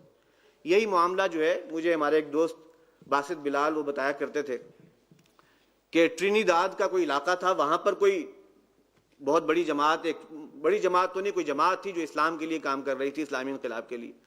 بہت زیادہ ان کے کانسیپٹس کلیئر نہیں تھے، لہٰذا نتیجہ یہ ہوا کہ جب ان کی ایک موومنٹ ایک سٹیج پر پہنچی اور انہوں نے جو ہے وہ اوور کم کر لیا، کئی اہم مقامات پر قبضہ کر لیا، تو جب قبضہ کر لیا اور اب مل کر بیٹھے اور سوچا کہ اب کیا کرنا ہے، تو ان کے سامنے یہ بات واضح نہیں تھی کہ اب کیا کرنا ہے. اور اس کے بعد وہ اسی سوچ و بچار میں تھے، پریشانی میں تھے کہ اس کے بعد پھر جو ہے وہ آرمی وغیرہ نے جو ہے اپنی ساری اسٹرینتھ کو ریگین کیا اور انہیں جو ہے وہ ہٹا دیا. اب یہ ایسے واقعات جو ہیں، اللہ نہ کرے کہ کسی اس قسم کے کوئی واقعہ کا ہمیں بھی جو ہے وہ سامنا کرنا پڑے. لہٰذا ایک علمی احاطہ کرنا اور اس کو جو ہے ایک بہترین انداز میں جو ہے وہ پیش کرنا، یہ آج کی ضرورت ہے اور انقلاب کے بعد کی ضرورت ہے. اب میں اپنی گفتگو کے دوسرے حصے کی طرف آتا ہوں، اور وہ یہ ہے کہ شریعت نے اس قسم کے کام جسے ہم فائنانسنگ کہتے ہیں، جو کہ بینکنگ کے ذریعے سے ہوتا ہے، اس کے لیے کیا اساسات فراہم کی ہیں. دیکھیے، ایک صاحب نے ایک دفعہ یہاں پر تقریر کی تھی، ایک بہت اچھی بات کی انہوں نے کہا سود بہت بڑی لعنت ہے، بہت بڑی برائی ہے، کوئی شک نہیں، اور اس کا کچھ مظاہرہ ہم نے کل کی جو ہے خطابات میں دیکھ بھی لیا. لیکن انہوں نے کہا اس کے اندر ایک بہت اچھائی کی بات بھی ہے. اچھائی کی بات کیا ہے کہ یہ نظام بہت سہل ہے، اس میں قرض کا لین دین سہولت سے کچھ پرسنٹیج کے ساتھ جو ہے وہ کیا جا سکتا ہے، اسے کیلکولیٹ کرنا مشکل نہیں. ایک دن کے لیے چاہیے اوور نائٹ لینڈنگ کرانی ہے، اس کے لیے کیا طریقہ ہوگا، مہینے کے لیے کیا ہے، اس کے لیے کیا طریقہ ہوگا. یہ اس کا سہل ہونا ہی ہے جس کی وجہ سے اسے اتنا جو ہے وہ فروغ حاصل ہوا، اور اس طریقے سے یہ پھیل گیا کہ آج یہ پورا جو ہے ایک بہت مربوط نظام کی صورت میں سامنے موجود ہے. باقی اس کے پیچھے کیا کانسپریسی ہے یہ ایک الگ مسئلہ ہے، لیکن سہل ہونا اس کا جو ہے، اور یہ اللہ کی طرف سے آزمائش ہوتی ہے. سہل بات کے ذریعے سے اللہ تعالیٰ آزماتا ہے. جیسے قرآن مجید میں ایک مثال آتی ہے کہ وہ طالوت جو ہے اپنا لشکر لے کر نکلے، اور لشکر جو ہے وہ جب آگے چلا اور آگے جو ہے بہت بڑا لشکر تھا جالوت کا، اس سے مقابلہ تھا. اب اللہ کی طرف سے آزمائش آ گئی. آزمائش یہ ہے کہ یہ نہر ہے، تمہیں بہت ضرورت ہے پانی کی، لیکن اس میں سے پانی تم تھوڑا سا پی سکتے ہو، بالکل چلو بھر پانی، اس سے زیادہ نہیں اجازت. جس نے زیادہ پی لیا، خوب جو ہے سیر ہو کر پی لیا، وہ ہم میں سے نہیں. اب بظاہر احوال تو یہ تھا کہ اس وقت پانی کی ضرورت ہے لہذا خوب پیا جاتا، لیکن اللہ نے آزمایا اور نتیجتاً اکثر لوگ جو ہے اس آزمائش میں فیل ہوئے، لیکن جو بچے وہ پختہ ایمان والے تھے اور انہوں نے پھر جہاد و قتال کیا. یہی معاملہ سود کا بھی ہے کہ اس کا آسان ہونا یہ ایک بہت بڑا گویا ہمارے لیے مشکل کا سبب بن گیا، اور اس کو گویا ترک کرنا، اس لیے کہ جو بھی آپ متبادل پیش کرتے ہیں اس میں کہیں نہ کہیں ایسا معاملہ آتا ہے جس میں کوئی مشکل نظر آتی ہے. لیکن اب یہ تو ایمان کا تقاضا ہے کہ چاہے آسان ہے، اگر طے ہو گیا کہ یہ منع ہے اور یہ واضح ہو گیا، تو اس کے بعد اس چیز کی طرف جو ہے انسان توجہ نہ کرے، پھر مشکل راستے کی طرف جانا پڑے تو بھی کرے. اس لیے کہ سمجھ لیں کہ یہ ایک جو ہے ابتلا ہے, آزمائش اللہ کی طرف سے. لیکن اللہ تعالیٰ کا یہ بھی وعدہ ہے کہ اگر تم آزمائش میں پورے اتر جاؤ گے تو پھر اللہ تعالیٰ تم پر جو ہے وہ رحمتیں نازل کرے گا, دنیا میں بھی برکتیں ہوں گی. اقامت حد من حدود اللہ خیر من متاع 40 لیلہ, یہ بھی ہوگا. اللہ کی حدود میں سے کوئی ایک حد قائم ہو جانا, یہ 40 رات کی جو ہے وہ بارشوں کی نعمت جو اس دور میں اور اس علاقے کے لیے کتنی بڑی نعمت تھی, اس سے بہتر ہے. تو یہ اللہ کی طرف سے وعدے ہیں. لیکن ساتھ یہ بھی وعدہ ہے کہ ہم آزماتے ہیں تو آزمائش بھی آتی ہے. تو یہ ایک سود کے ضمن میں معاملہ ہے کہ یہ آسان ہے لیکن یہ بہت مہلک ہے, اس کے مہلک ہونے میں کوئی شک و شبہ نہیں. اب یہ جو ہمارے ہاں سودی نظام ایک بینک میں رائج ہوتا ہے, اس میں عام طور پر 2 قسم کے کام ہو رہے ہوتے ہیں. ایک کام یہ ہے کہ سود کے ذریعے سے قرض کا لین دین ہو رہا ہے. کسی کو قرض درکار ہے, وہ قرض لے رہا ہے, اپنا کام پورا کر رہا ہے, قرض لوٹاتا ہے, سود واپس کرتا ہے. جو بیسک بینکنگ کا فنکشن ہے میں اس کی بات کر رہا ہوں. اور ساتھ ہی یہ سود جو ہے وہ اس کمرشل گویا ایک موٹیو کو بھی پورا کر رہا ہے کہ اس سے نہ صرف یہ کہ قرض کا لین دین پورا ہو رہا ہے بلکہ اس بینک کے لیے, اس ادارے کے لیے ایک منافع اور ایک جو ہے گویا آمدنی کا ذریعہ بھی. یہ دونوں کام بیک وقت اس ایک سود کے ذریعے سے ہو رہے ہیں. اب اگر ہم یہ سوچیں کہ اسلامک بینکنگ ہو سکتی ہے کہ نہیں ہو سکتی, تو اگر اس سود کے پرسپیکٹیو میں آپ سوچ رہے ہیں اور لون کے لین دین کے پرسپیکٹیو میں سوچ رہے ہیں, تو میں یہ کہنے میں جو ہے کوئی عار محسوس نہیں کر رہا کہ اس قسم کی پیور فائنانشل انٹرمیڈیشن جو ہے, جس میں صرف پیسہ لینا اور پیسہ دینا اور اس کے اوپر جو ہے ایک سود کا جو ایک ذریعے سے جو ریٹرن کمانا, اس قسم کا کوئی امکان اسلام میں نہیں. اسلام نے اس قرض کو کسی کی ضرورت پورا کرنے کا ایک ذریعہ بنایا ہے, اسے کسی اکنامک ایکٹیویٹی کی بنیاد یا یوں کہیے کہ اسے کسی کمرشل موٹیو کی بنیاد نہیں بنایا. لہذا پیور فائنانشل انٹرمیڈیشن جسے آپ کہتے ہیں کہ صرف پیسہ لیا اور پیسہ دیا اور کاروبار کے ساتھ کسی اور انداز میں شراکت نہیں کی, اس کے رسک میں شیئرنگ نہیں کی, یہ پاسبل نہیں. اب اگر بینکنگ اس کو کہتے ہیں اور کوئی دوسری چیز بینکنگ نہیں ہے تو پھر یہ بات درست ہے کہ پھر اسلام میں بینکنگ کی کوئی گنجائش نہیں. اور اگر بینکنگ جو ہے اس کے علاوہ آپ کسی اور چیز کو کہہ دیں تو آپ اسے اسلامی بینکنگ کہیں جو صحیح چیزیں ہوں, یا اسے کوئی اور جو ہے نام دے دیں, اس سے کوئی فرق نہیں پڑتا. لیکن یہ جو بینکنگ ہے جس کو ہم جانتے ہیں بینکنگ کہ قرض کا دینا اور لینا, یہ اس لیے کہ اگر قرض کا لینا اور دینا بغیر سود کے ہو جائے تو کسی کی جزوی ضرورت تو پوری ہو جاتی ہے, لیکن ایک بینک کا جو ادارہ ہے اس کے لیول پر اس کا کوئی ارننگ کا اس سے ذریعہ نہیں ہے. اس کے لیے پھر کچھ ایسی ایکٹیویٹیز کرنی پڑتی ہیں جس سے کہ وہ ایک ادارہ جو ہے کچھ کما سک رہا ہو, اس کے جو ہے وہ اس کے خرچے پورے ہو رہے ہوں اور اس کے جو ہے ڈپازیٹرز انہیں بھی کچھ ریٹرن دیا جا رہا ہو. یہ ایکٹیویٹی ایک اور گویا انداز میں بھی کرنی پڑے گی. وہ صرف اور صرف قرض کے لین دین سے ممکن نہیں ہے کہ اس میں جنریشن ہو سکے, کوئی انکم جنریٹ ہو. لہٰذا میں اس حوالے سے یہ کہنا چاہتا ہوں اسلامی بینکنگ اگر بینکنگ کا وہی تصور ذہن میں ہے تو اس کی کوئی شکل جائز نہیں ہے.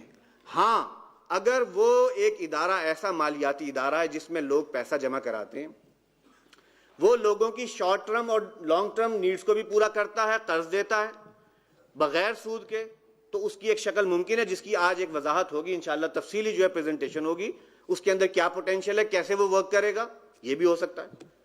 اور اس کا دوسرا پہلو یہ کہ اگر وہ بینک جو ہے ایک ادارہ ہے اور لوگ اس میں ڈپازٹ جمع کراتے ہیں اور وہ ادارہ جو ہے لوگوں کے فنڈ کا مینیجر بنتا ہے اور وہ ان کو لوگوں کو جو ہے اس سے جو ہے کچھ بچت بھی ہوتی ہے, وہ اس میں سے کچھ منافع بھی ملتا ہے, اور بینک جو ہے جو وہ ادارہ ہے وہ آگے اس پیسے کو لگا کر جائز کاروبار میں لگا کر کچھ کماتا ہے, اپنے لیے بھی کماتا ہے, لوگوں کو بھی دیتا ہے, تو یہ اس کی گویا دوسرا آسپیکٹ ہے.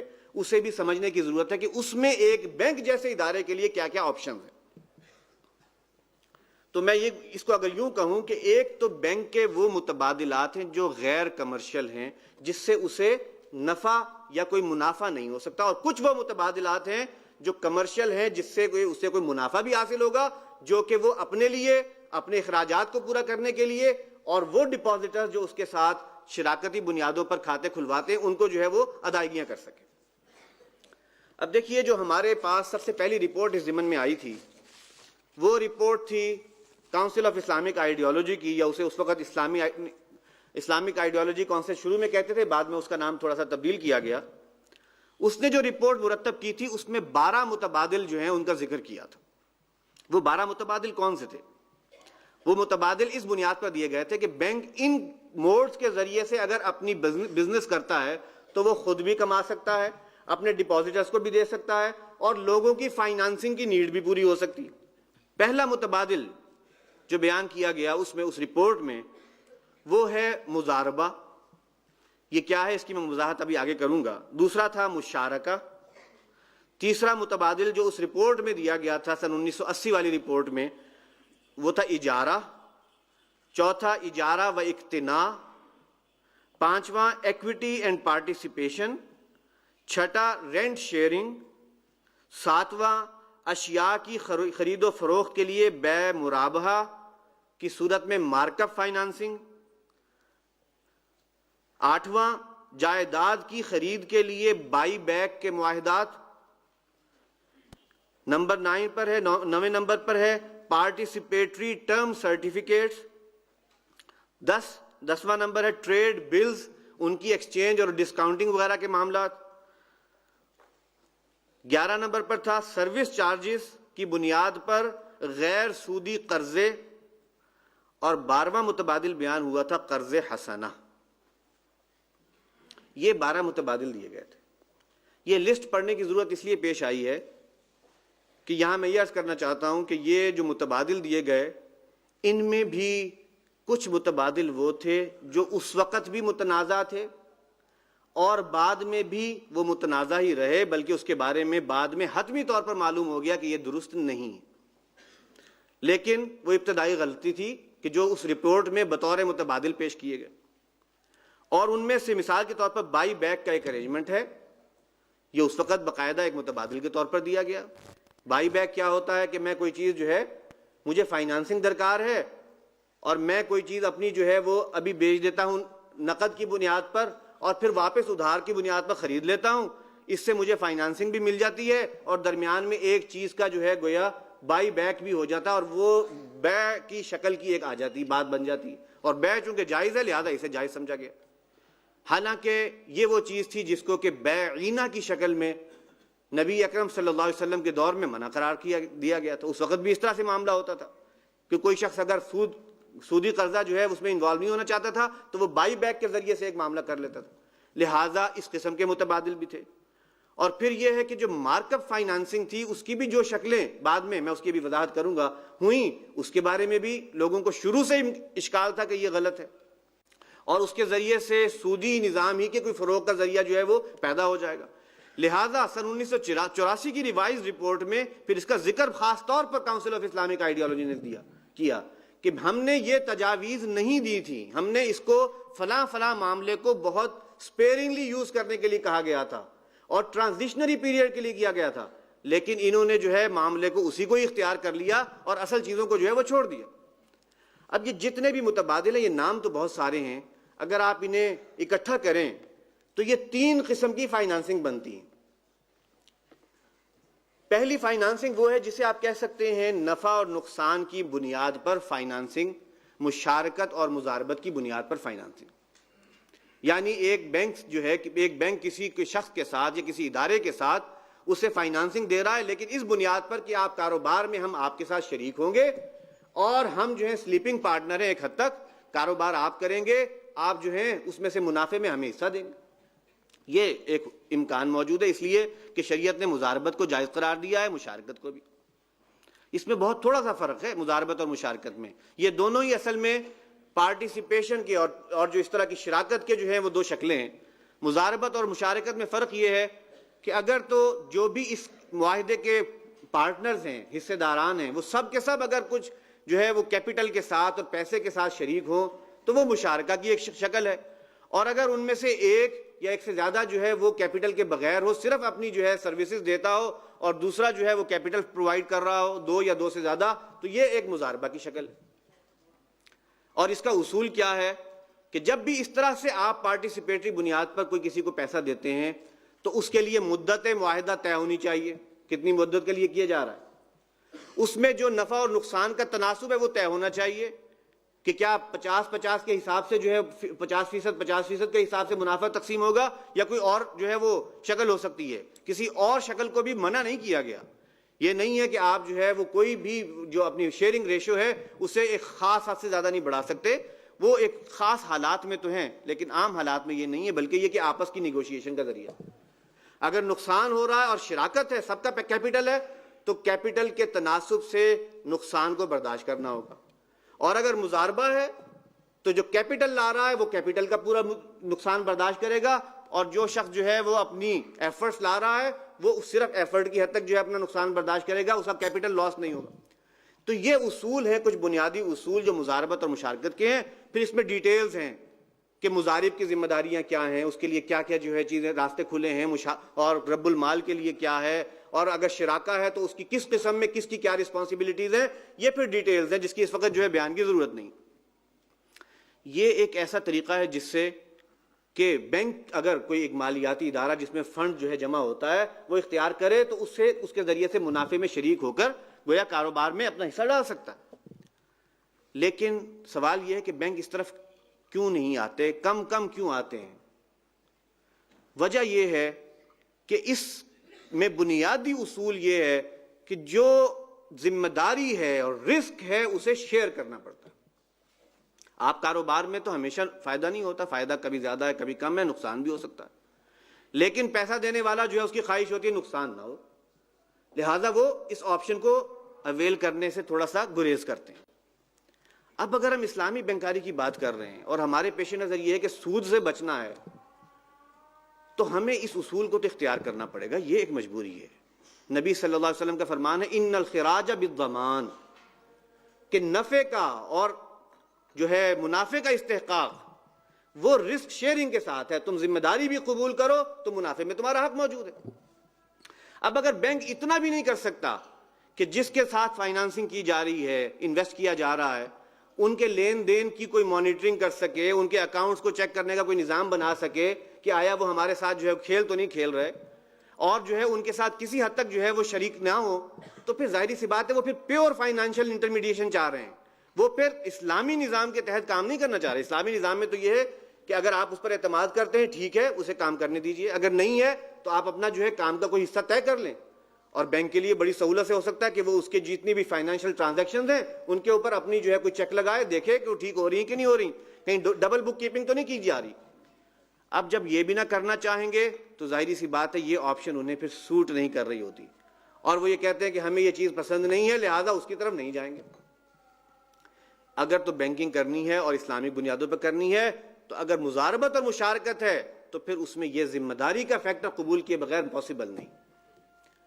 دوسرے قسم کے آپشنز وہ ہیں جس میں لوگوں کی کچھ فائنانسنگ کی کچھ نیڈ کسی انداز میں پوری ہو رہی ہے، اور وہ کیا ہے جسے ہم عام طور پر اجارہ کے نام سے جانتے ہیں. اجارہ شریعت میں ایک جائز کانٹریکٹ ہے.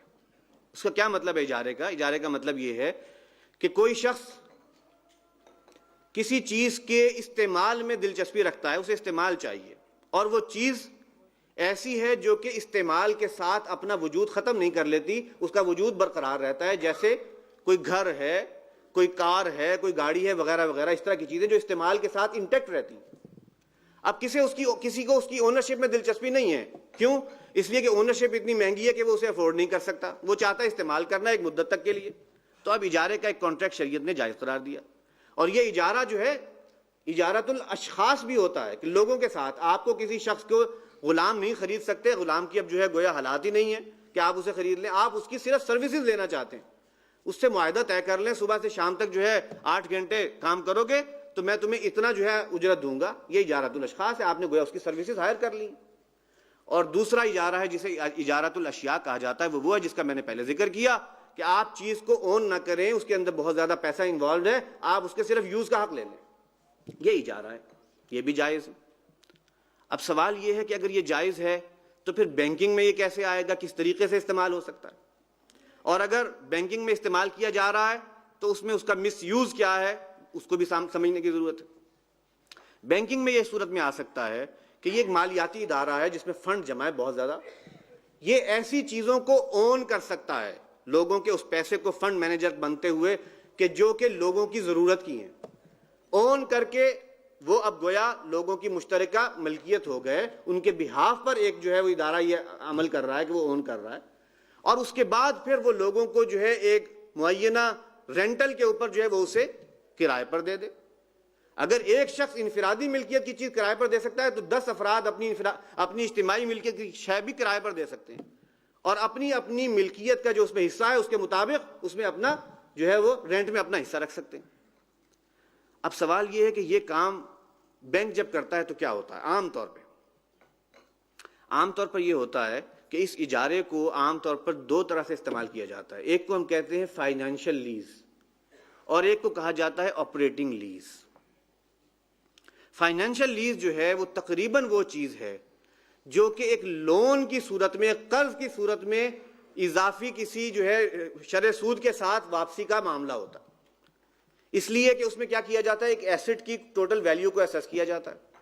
اب اس کو اسیس کر کے اس کی جتنے عرصے کا آپ اجارہ کرنا چاہ رہے ہیں یا لیز کرنا چاہ رہے ہیں اس کی مدت طے کر لی, اور اس کی اس ویلیو کو آپ نے پر منتھ کی کسی انسٹالمنٹ پر طے کر لیا, اور اس کے بعد آپ اسے جو ہے اس مدت کے دوران وہ پیسہ پے ہوتا رہا.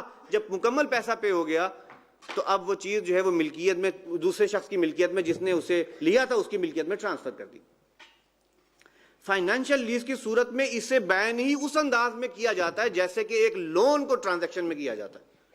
لون جس طریقے سے آپ کے اکاؤنٹس میں سیٹل کیا جاتا ہے فائنینشیل لیز بھی اسی طرح سے ہوتی ہے. آج سینکشن ہو گئی لیز, اس کی اماؤنٹ, اس کی مدت طے ہو گئی, تو آج سے آپ کا رینٹل چارج ہونا شروع ہو جاتا ہے. اور پھر اب وہ چیز جو ہے اس کی تمام رسک بھی جو یوز کر رہا ہے اس کے ذمے آ گیا, یوز سے ریلیٹڈ رسک بھی اور دوسرے رسک بھی, جو بھی رسک ہے اس کے ساتھ منسلک وہ اس کے ذمے پڑ گیا. اور پھر سب سے بڑھ کر یہ کہ اگر اس دوران کوئی چیز جو ہے وہ قابل استعمال نہیں ہے کسی حادثے کی سبب سے یا کسی اور سبب سے, تب بھی اس کا رینٹل چارج ہو رہا ہے, اس لیے کہ وہ ایک فائنینشیل لون کے طور پر ٹریٹ ہو رہا تھا. اور اس میں لازماً یہ ہوگا کہ اینڈ آف دا ڈے پر جا کر وہ چیز لازماً ٹرانسفر ہو جائے گی اس شخص کی ملکیت میں جس نے کہ اس کے وہ لیز کروائی تھی.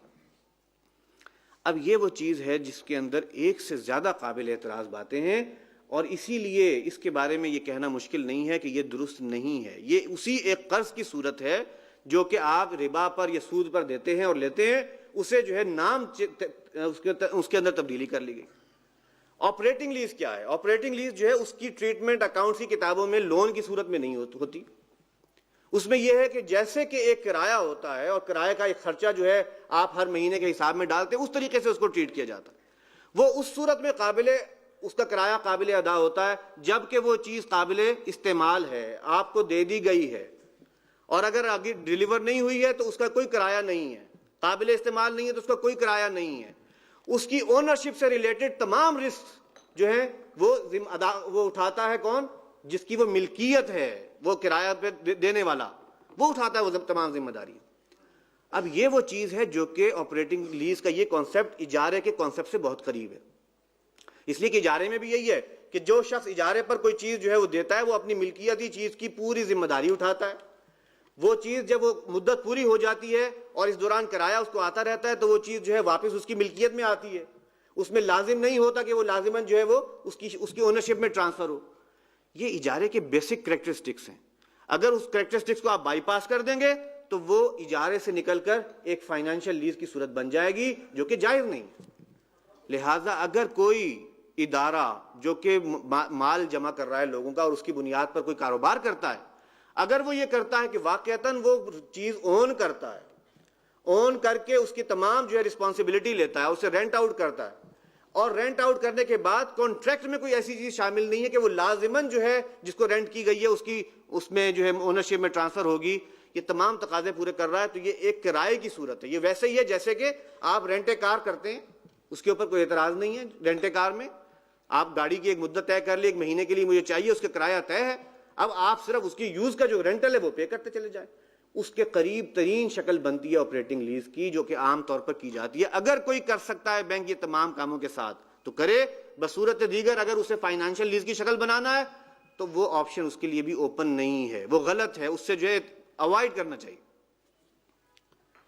تیسری قسم کا جو آپشن اس وقت استعمال کیے جا رہے ہیں جن کا ذکر ہے جس کا ذکر جو ہے اس رپورٹ میں بھی تھا اور ایک متبادل کی صورت میں بیان کیا گیا، وہ تھا بے مرابحہ، جسے آپ کہہ سکتے ہیں کہ ٹریڈنگ کی شکل میں اور ٹریڈنگ کی صورت سے جو ہے کوئی فائنانسنگ کرنا۔ بے مرابحہ کیا ہے؟ یہ ایک بیع ہے، بیع کی ایک صورت ہے جس کے بیسک کوالیفیکیشن یہ ہے کہ اس میں جو شخص بیچتا ہے اس چیز کو، پہلی بات یہ اس کا مالک ہو، وہ اپنی ملکیتی چیز کو بیچ رہا ہو، نمبر 1۔ نمبر 2، وہ اس کی کاسٹ پرائس کو ڈسکلوز کرے کہ یہ مجھے اتنی جو ہے لاگت کرتی ہے۔ نمبر 3، کاسٹ کے اوپر کوئی اضافی اگر خرچے ہوئے ہیں انہیں الگ جو ہے وہ بتایا کہ یہ اتنا مجھ پر اس کا اضافی خرچہ ہوا۔ اور نمبر 4، اس کے اوپر اگر کسی خریدار کو وہ آفر کر رہا ہے تو اس پر اپنا شرح منافع واضح کرے کہ میں اس پر کتنا منافع لینا چاہتا ہوں، 5% کا چاہتا ہوں، 10% چاہتا ہوں، اور پھر وہ اگر نیگوشیٹ کرتے ہیں تو نیگوشیٹ کرنے کی صورت میں وہ 5% یا 10% جس پر اس کے درمیان میں کہیں آ کر سیٹل کر لیتے ہیں وہ اس کا منافع طے ہو۔ یہ ایک مرابحہ کی صورت ہے اور یہ ایک کاروبار بیع و شرح کی ایک جائز صورت ہے، اس میں کوئی پرابلم نہیں۔ اس میں پرابلم کب آتی ہے؟ اور آج کل کے صورت میں جبکہ بینک اسے اڈاپٹ کر رہا ہے، اس کے اندر پرابلم کیا صورت پیش آتی ہے؟ پہلی بات تو یہ ہے کہ اس کے اندر کہیں بائی ڈیفالٹ کوئی ایسا ذکر نہیں ہے کہ یہ لازماً ادھار کی بیع ہوگی۔ یہ ایک نقد کی بیع ہے، عام بیع جیسے ہوتی ہے، اور جیسے عام بیع ادھار کی بھی ہو سکتی ہے اسی طرح سے یہ ادھار کی بھی ہو سکتی ہے۔ بینکنگ میں جب آتی ہے تو یہ لازماً ایک ادھار کی بیع بنتی ہے۔ نمبر 2، جب اس بیع کو بینک استعمال کرتا ہے تو وہ کیا کرتا ہے؟ وہ بینک ٹریڈر تو بننا نہیں چاہتا، ٹریڈر کی ذمہ داریاں ادا نہیں کرنا چاہتا، لہذا وہ چیز جو مارکیٹ میں پڑی ہے اسے بیچتا ہے مرابحہ پر۔ اسے بیچنا مرابحہ پر کا کیا مطلب ہے کہ آپ اصل میں صرف وہ جو فائنینشیل گیپ تھا، کوئی اگر آج کسی شخص کے پاس اس کی قیمت دینے کے لیے پیسے نہیں ہیں اور وہ ادھار پہ جو ہے وہ خریدنا چاہتا ہے، بازار جس سے وہ خریدنا ہے وہ ادھار پر دینے کو تیار نہیں ہے، تو یہ بینک صاحب وہاں تشریف فرمائیں کہ ٹھیک ہے ہم آپ کو وہ خرید کے دے دیتے ہیں، ادھار آپ ہم سے کر لیں اور وہ ادھار جو ہے ہم آپ سے قسطوں میں لے لیں گے۔ سوال یہ ہے کہ کیا بینک نے اس چیز کی ذمہ داری، اس کی اونرشپ کی ذمہ داری، اس کی تمام جو بھی اس کے ساتھ جو ضمان وابستہ ہے وہ لی ہے؟ اگر آپ اوریجنل کانٹریکٹس دیکھیں تو یہ مرابحہ 2 قسم کی جو ہے وہ کاموں میں یوز ہو رہا ہے۔ ایک اسی طرح کی ٹریڈنگ میں کوئی چیز جو ہے وہ بازار میں پڑی ہے، بینک درمیان میں آ گیا ہے وہ فائنینشیل گیپ بریچ کرنے کے لیے، کلائنٹ جو ہے وہ خود جاتا ہے سروے کرتا ہے کون سی چیز چاہیے، جو چیز چاہیے اس کا کوئی اگر بھاؤ تاؤ کرنا ہے وہ بھی وہی کرتا ہے، پھر وہی بینک کا کلائنٹ بن کر جا کر اس سے جو ہے معاہدہ ایگریمنٹ کرتا ہے۔ اب وہ اولاً کچھ دیر کے لیے اس کو بینک کے نام پر جو ہے وہ ٹرانسفر کیا جاتا ہے، اور پھر جب وہ ادائیگیاں پوری ہو جاتی ہیں تو وہ اسے بعد میں جو ہے وہ اس شخص کے نام پر ٹرانسفر کیا کر دیتا ہے۔ یہ کام جو بینک کر رہا ہے وہ مرابحہ، وہ بیع نہیں کر رہا، بیع و شراء نہیں کر رہا، وہ صرف اور صرف اس فائنینشیل گیپ کو بریچ کر رہا ہے۔ اس کی ایک قانونی شکل پورا کرنے سے بات مسئلہ حل نہیں ہو جاتا، بلکہ اس سے مسائل پیدا ہوتے ہیں، کنفیوژن پیدا ہوتی ہیں، لوگ سمجھتے ہیں یہ کیا ہو رہا ہے، یہ وہی کا وہی تو ہو رہا ہے، اس میں اور اس میں فرق کیا ہے؟ چلو یہ تو پھر وہ ان چیزوں کے بارے میں جن میں ٹریڈنگ ہو رہی ہے۔ بہت سا مرابحہ کیا جاتا ہے ان چیزوں میں جس کی کوئی ٹریڈنگ ہے ہی نہیں۔ مثال کے طور پہ کسی کو صرف اپنا ورکنگ کیپٹل چاہیے، اب اس سے پوچھ لیا گیا کہ بھئی آپ کو ورکنگ کیپٹل چاہیے، کیا کیا جائے؟ اچھا آپ کے پاس فلاں چیز پڑی ہے، آپ اسے پہلے ہمارے نام پر بیچ دیں اور پھر آپ ہم سے خرید لیں ادھار پر، اس دوران اور مرابحہ پر ہم آپ کو بیچ دیتے ہیں، مرابحہ ڈیفرڈ پیمنٹ بنیاد پر بیچ دیتے ہیں۔ نہ دونوں پارٹیز اس چیز کو خریدنا چاہ رہی ہیں نہ بیچنا چاہ رہی ہیں، ضرورت ہے اپنے کیپٹل کے لیے کی اور فائنانسنگ کی، اس کو پورا کیا جا رہا ہے۔ حضرات یہ وہ چیز ہے جس کے بارے میں ظاہری سی بات ہے کوئی دو رائے نہیں رکھی جا سکتی کہ یہ تمام کا تمام اصل میں ایک غلط انٹینشن کی بنیاد پر کیا جا رہا ہے اور ایک صحیح چیز کو غلط جو ہے وہ صورت میں استعمال کیا جا رہا ہے۔ لہٰذا اگر تو یہی کچھ کرنا ہے بینک نے تو پھر یہ ٹریڈ بیسڈ جو ارینجمنٹس ہیں وہ بینکنگ کے لیے اویلیبل ہی نہیں، اسے پھر بھول جایا جائے۔ ہاں اگر وہ چاہتے ہیں کہ واقعتاً کوئی تبدیلی کرنا تو پھر وہ ایک ٹریڈر بن جائیں، ایک ٹریڈنگ کمپنی بنے اور وہ تمام جو ہے ذمہ داریاں ادا کریں جو ایک ٹریڈر کرتا ہے، وہ تمام قسم کی ایکٹیویٹیز میں مصروف ہوں جو ایک ٹریڈر کے ساتھ دنیا بھر میں معروف ہیں، تو اس کا امکان ہے۔ میں چونکہ یہ معاملہ ایسا ہوتا ہے کہ جس کے اندر فتوے کا مسئلہ آتا ہے، فتوے میں آپ کو معلوم ہے کسی چیز کی ظاہری شکل کو فتوے کی بنیاد بنایا جاتا ہے، تو اگر آپ اس کے پیس میل ارینجمنٹس کے ذریعے سے ایک ایک کر کے اس کی آپ الگ الگ کسی چیز کا فتویٰ لیں گے تو وہ فتوے میں ہو سکتا ہے جواز مل جائے، لیکن اگر آپ پورے کانٹریکٹ کو ایز اے ہول سامنے رکھ کر جو ہے بات پوچھیں گے تو وہ کہیں گے نہیں بھائی یہ تو تم جو کر رہے ہو وہ غلط کر رہے ہو۔ لہٰذا میں یہ سمجھتا ہوں کہ اس معاملے میں جو بے احتیاطی ہو رہی ہے اس میں جہاں اگر قصور بینکرز کا ہے کہ انہوں نے اس کو جو ہے ایسی چیزوں کے لیے استعمال کرنا شروع کر دیا جو درست نہیں تھیں، تو وہیں قصور ان لوگوں کا بھی ہے جنہوں نے اس راستے پر لگایا بینکوں کو، اس لیے کہ بینکوں کو یہ راستہ دکھانے سے پہلے لازم تھا کہ بینکوں کو بتایا جاتا کہ یہ آپ کا یہ عمل جو ہے یہ اس صورت میں جائز ہے اگر آپ اس ٹریڈنگ کی تمام ذمہ داریوں کو قبول کرتے ہوئے کام کریں، تب تو وہ اس کے اندر کوئی جواز کا امکان نکلتا ہے۔ لیکن اگر آپ اس کو جو ہے وہ شیئر نہیں کرنا چاہ رہے تو میں کروڈ سی مثال میرے ذہن میں آ رہی ہے کہ کوئی شخص جو ہے وہ اپنی خواہش کی تسکین کے لیے جو ہے بدکاری کرتا ہو اور اسے جو ہے راستہ بتایا جائے بھی اللہ نے یہ ایک راستہ رکھا ہے شریعت کے اندر یہ چیز جائز ہے، اس میں تم یہ کرو عقد کرو اور پھر ذمہ داری لو اور پھر جو ہے اپنی جو بھی خواہش ہے اسے پورا کرو، اس کے بجائے اسے کہا جائے کہ اسی طرح سے معاملات چلیں گے، تم صرف یہ کرو کہ ایک دفعہ عقد کر لو اور پھر اس کے بعد میں جو ہے وہ علیحدگی اختیار کر لینا، ذمہ داری لینے کی کیا ضرورت ہے۔ یہاں پر معاملہ بھی بدقسمتی سے ایسا ہی ہو رہا ہے، وہ ذمہ داری کی طرف راستہ دکھانے کے بجائے اس معاملے کے اندر جو ہے یہ راستہ دکھایا جاتا ہے کہ بھئی یہ اس میں فارم پوری ہو گئی ہے، ظاہر میں ایک شکل پوری ہو گئی ہے، لہٰذا آپ یہ کام کر سکتے ہیں۔ لیکن یہاں میں بھی یہ عرض کر دوں کہ بہت سے بینکس ہیں، ان کے لوگ آتے ہیں مجھ سے گفتگو کرتے ہیں بعض دفعہ، اور جب میں ان کے سامنے ساری صورتحال رکھتا ہوں وہ سمجھتے ہیں مانتے بھی ہیں، اور بحمدللہ مجھے ایک صاحب نے ایک وفد نے آ کر ان کے ایک بینکرز کے ایک وفد نے آ کے بتایا کہ جو سب سے زیادہ مسئلہ ہمیں بھی نظر آیا وہ اسی میں ہے اور ہم نے مرابحہ فائنانسنگ چھوڑ دی۔ مجھے بہت خوشی ہوئی اس بات سے، حالانکہ انہوں نے دکھا دیا کہ اس کے لیے یہ فتویٰ ہمارے پاس موجود ہے کہ اگر یہ قانونی تقاضا پورا کر لیا جائے تو آپ کا یہ کام درست ہے۔ تو حضرات یہ جو تھرڈ موڈ ہے یعنی ٹریڈنگ بیسڈ، اس کے حوالے سے میں یہ سمجھتا ہوں کہ یہ موڈ بینکرز کے لیے نہیں کھلا، بینک کے لیے نہیں کھلا، اس لیے کہ جب بھی وہ اس قسم کی ایکٹیویٹی میں آئیں گے وہ اپنے آپ کو اس تمام ذمہ داری کی اس پوزیشن سے نکالنے کی کوشش کریں گے جس کا کہ شریعت نے انہیں پابند کیا ہے۔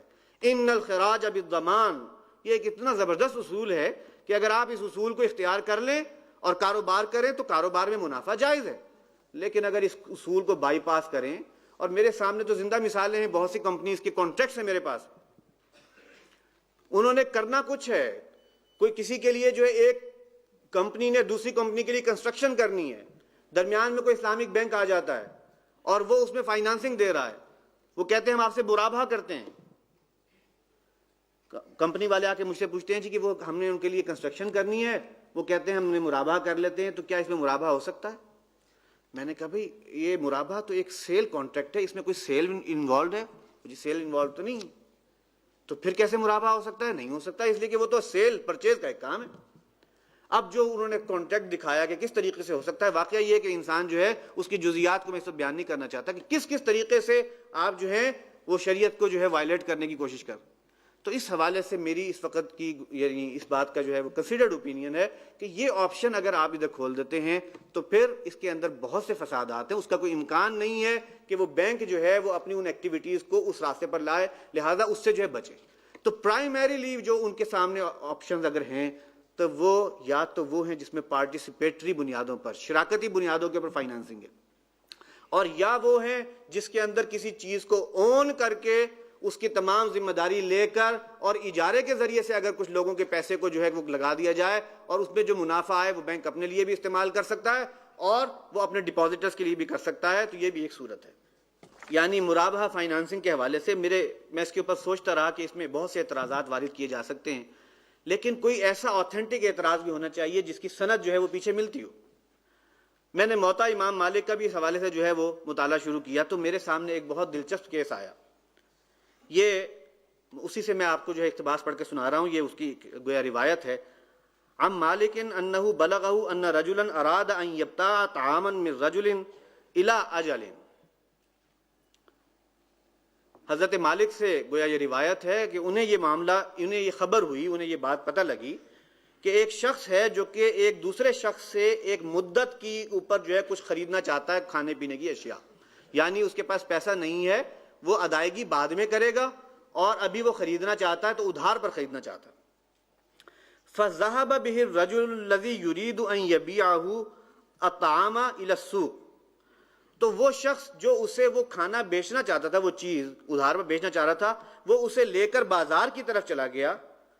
فَجَعَلَ يُرِيهِ الصَّبْرَ وَيَقُولُ لَهُ مِنْ أَيِّهَا تُحِبُّ، اور وہاں جا کر وہ دکھانے لگا اسے وہ بورے جو جس میں وہ کھانا اناج وغیرہ پڑا تھا، اسے دکھانے لگا، اسے کہنے لگا اچھا بتاؤ کون سا میں تمہیں خریدوا دوں۔ فقال المبتاع تبیعنی ما لیس عندک، تو اب جو خریدار تھا جس نے ادھار پر خریدنا تھا وہ اسے کہنے لگا کہ کیا تم مجھے وہ چیز بیچنا چاہ رہے ہو جو تمہارے پاس نہیں ہے؟ میں تو تم سے بات کر رہا تھا، تمہارے پاس ہوتی تم مجھے بیچ دیتے، تم مجھے لے جا رہے ہو بازار میں اور وہاں بورے دکھا رہے ہو کسی اور کی دکان پہ کھڑے ہو کر اور کہتے ہو میں تمہیں کون سا خرید دوں، تو تم مجھے ایک ایسی چیز دینا چاہتے ہو جو تمہارے پاس نہیں ہے۔ گویا یہ وہی کیس ہو گیا کہ مارکیٹ میں چیزیں تو اویلیبل ہے نقد پر، لیکن درمیان میں ایک شخص جو ہے فائنانسنگ لے کر آ گیا یا ایک ادارہ لے کر آ گیا کہ میں تمہیں خریدوا دیتا ہوں۔ فَأَتَيَا عَبْدَ اللَّهِ ابْنِ عُمَرَ، تو وہ دونوں عبداللہ ابن عمر رضی اللہ تعالیٰ عنہ کے پاس گئے۔ فَذَكَرَا ذَلِكَ لَهُ، تو یہ ان دونوں نے اس بات کا جو ہے ان کے سامنے ذکر کیا۔ فَقَالَ عَبْدُ اللَّهِ ابْنِ عُمَرَ لِلْمُبْتَاعِ لَا تَبِعْ مِنْهُ، تو عبداللہ ابن عمر رضی اللہ تعالیٰ عنہ نے اس خریدار سے کہا اس سے مت خریدو، ما لیس عندہ، جو اس کے پاس نہیں ہے وہ چیز اس سے مت خریدو۔ وَقَالَ لِلْبَائِعِ لَا تَبِعْ مَا لَيْسَ عِندَكَ، اور بیچنے والے سے بھی کہا کہ مت بیچو وہ چیز جو تمہارے پاس نہیں ہے۔ تم جا کر بازار سے گویا اب دیکھ کر کہ ایک پراسپیکٹو کینڈیڈیٹ موجود ہے، اسے ادھار کی ضرورت ہے، تم اسے لے کر دینا چاہتے ہو، اسے مت بیچو یہ چیز۔ یہ گویا بیع جو ہے دونوں کی درست نہیں ہے۔ تو حضرات یہ چند باتیں تھیں جو میں آج کل جو بھی آپشنز اویلیبل ہوتی ہیں، ایسی آپشنز جو کہ جس کے ذریعے سے ایک بینک، ایک مالیاتی ادارہ لوگوں کے فنڈ کو جمع کر کے، پیسے کو جمع کر کے اور اسے پھر آگے کاروبار میں لگا سکتا ہے، اس میں کون سی آپشنز اویلیبل ہیں، کون سی نہیں ہیں، کن سے اوائڈ کرنا چاہیے، ان کا ایک میں نے خلاصہ آپ کے سامنے رکھنے کی کوشش کی ہے۔ اب ان کی فائن ڈیٹیلز کیا ہیں کہ کیا ایسے ہو سکتا ہے، ایسے ہو سکتا ہے، ایسے ہو سکتا ہے، اس کے بارے میں کوئی ریمارکس اس لیے نہیں دینا چاہتا کہ ہر کیس کو اس کی ڈیٹیلز کے ساتھ دیکھ کر ایڈریس کرنا پڑتا ہے کہ یہ معاملہ کیا ہے، خارج میں اس کا ظہور کیسے ہو رہا ہے، اور ہمارے پاس شریعت میں اس کے لیے کیا دلائل ہیں، اور کیا جو ہے پیچھے ہمارے پاس جو ہے قال اللہ اور قال رسول کے ذریعے جو پیغام میسج موجود ہے۔ تو میں امید کرتا ہوں کہ میں اپنی جو بات کہنا چاہتا تھا وہ آپ کے سامنے میں نے کسی ٹوٹے پھوٹے الفاظ میں رکھ دی ہے، اور میں یہ دعا کرتا ہوں اللہ تعالیٰ اس میں سے جو خیر ہے، جو صحیح بات ہے، اسے آپ کے دلوں میں جو اللہ تعالیٰ بٹھا دے، اور جو اس میں سے میرے سے غلط بات بیان ہو گئی ہے اسے ہمارے ذہنوں سے اور دلوں سے محو کر دے۔ وآخر دعوانا ان الحمد للہ رب العالمین۔ اب میں نے جیسے کہ عرض کیا تھا شروع میں کہ ایک تو یہ کمرشل بنیادوں پر جو لین دین چاہیے جس کے ذریعے سے بینک کچھ لانگ ٹرم کمائے اور اپنے ڈپازٹرز کو بھی دے۔ اب کچھ اور آپشن، ایک اور آپشن خاص طور پر جس کا نام ہے ٹائم ملٹیپل کاؤنٹر لون، اس کا پورا تفصیل تعارف تو جو فاضل مقرر ہیں وہ خود ہی پیش کر دیں گے، لیکن اس کے بارے میں صرف اتنا جان لیجئے کہ یہ بھی آج کوئی پیش نہیں ہو رہا، کافی دیر پہلے سے اس کا ذکر چل رہا ہے، لیکن اس کے اندر کچھ ایسی چیزیں ہیں جس کی وجہ سے لوگوں میں یہ زیادہ مقبول نہیں ہو سکا۔ ہم نے محسوس کیا کہ آج کے دور میں کچھ ایسے لوگ ہیں جنہوں نے اس پر کام کیا ہے، اس کے مختلف آسپیکٹس کو واضح کیا ہے۔ جو اوریجنل پیش کرنے والے تھے ان کا ذکر بھی وہ صاحب خود فرما دیں گے جو اس کو پیش کر رہے ہیں اس مقالے کو، تو ان کے ذمہ تو یہ سارے کام ہیں، لیکن میں صرف اس وقت یہ بتا رہا ہوں کہ یہ کافی دیر پہلے یہ ایک آپشن تھا جو پیش کیا گیا تھا، جس کے اندر پوٹینشیل ہے، بہت سے ایسی ٹرانزیکشنز ہیں جو اس کے ذریعے سے کی جا سکتی ہیں۔ تو میں اس مقصد کے لیے اور اس موضوع پر گفتگو کے لیے اب دعوت دے رہا ہوں جناب عبید اللہ صاحب کو۔ ان کا تعلق جو ہے وہ نوشہرہ سے، پشاور میں مقیم ہیں، انہوں نے ایم ایس سی اسٹیٹسٹکس بھی کیا ہوا ہے اور ایم بی اے بھی ہیں، اور ایک ادارے میں یونیورسٹی میں یہ پڑھاتے ہیں، اکاؤنٹس پڑھاتے ہیں، اور اسی طریقے سے اور جو مضامین ہیں وہ پڑھاتے ہیں۔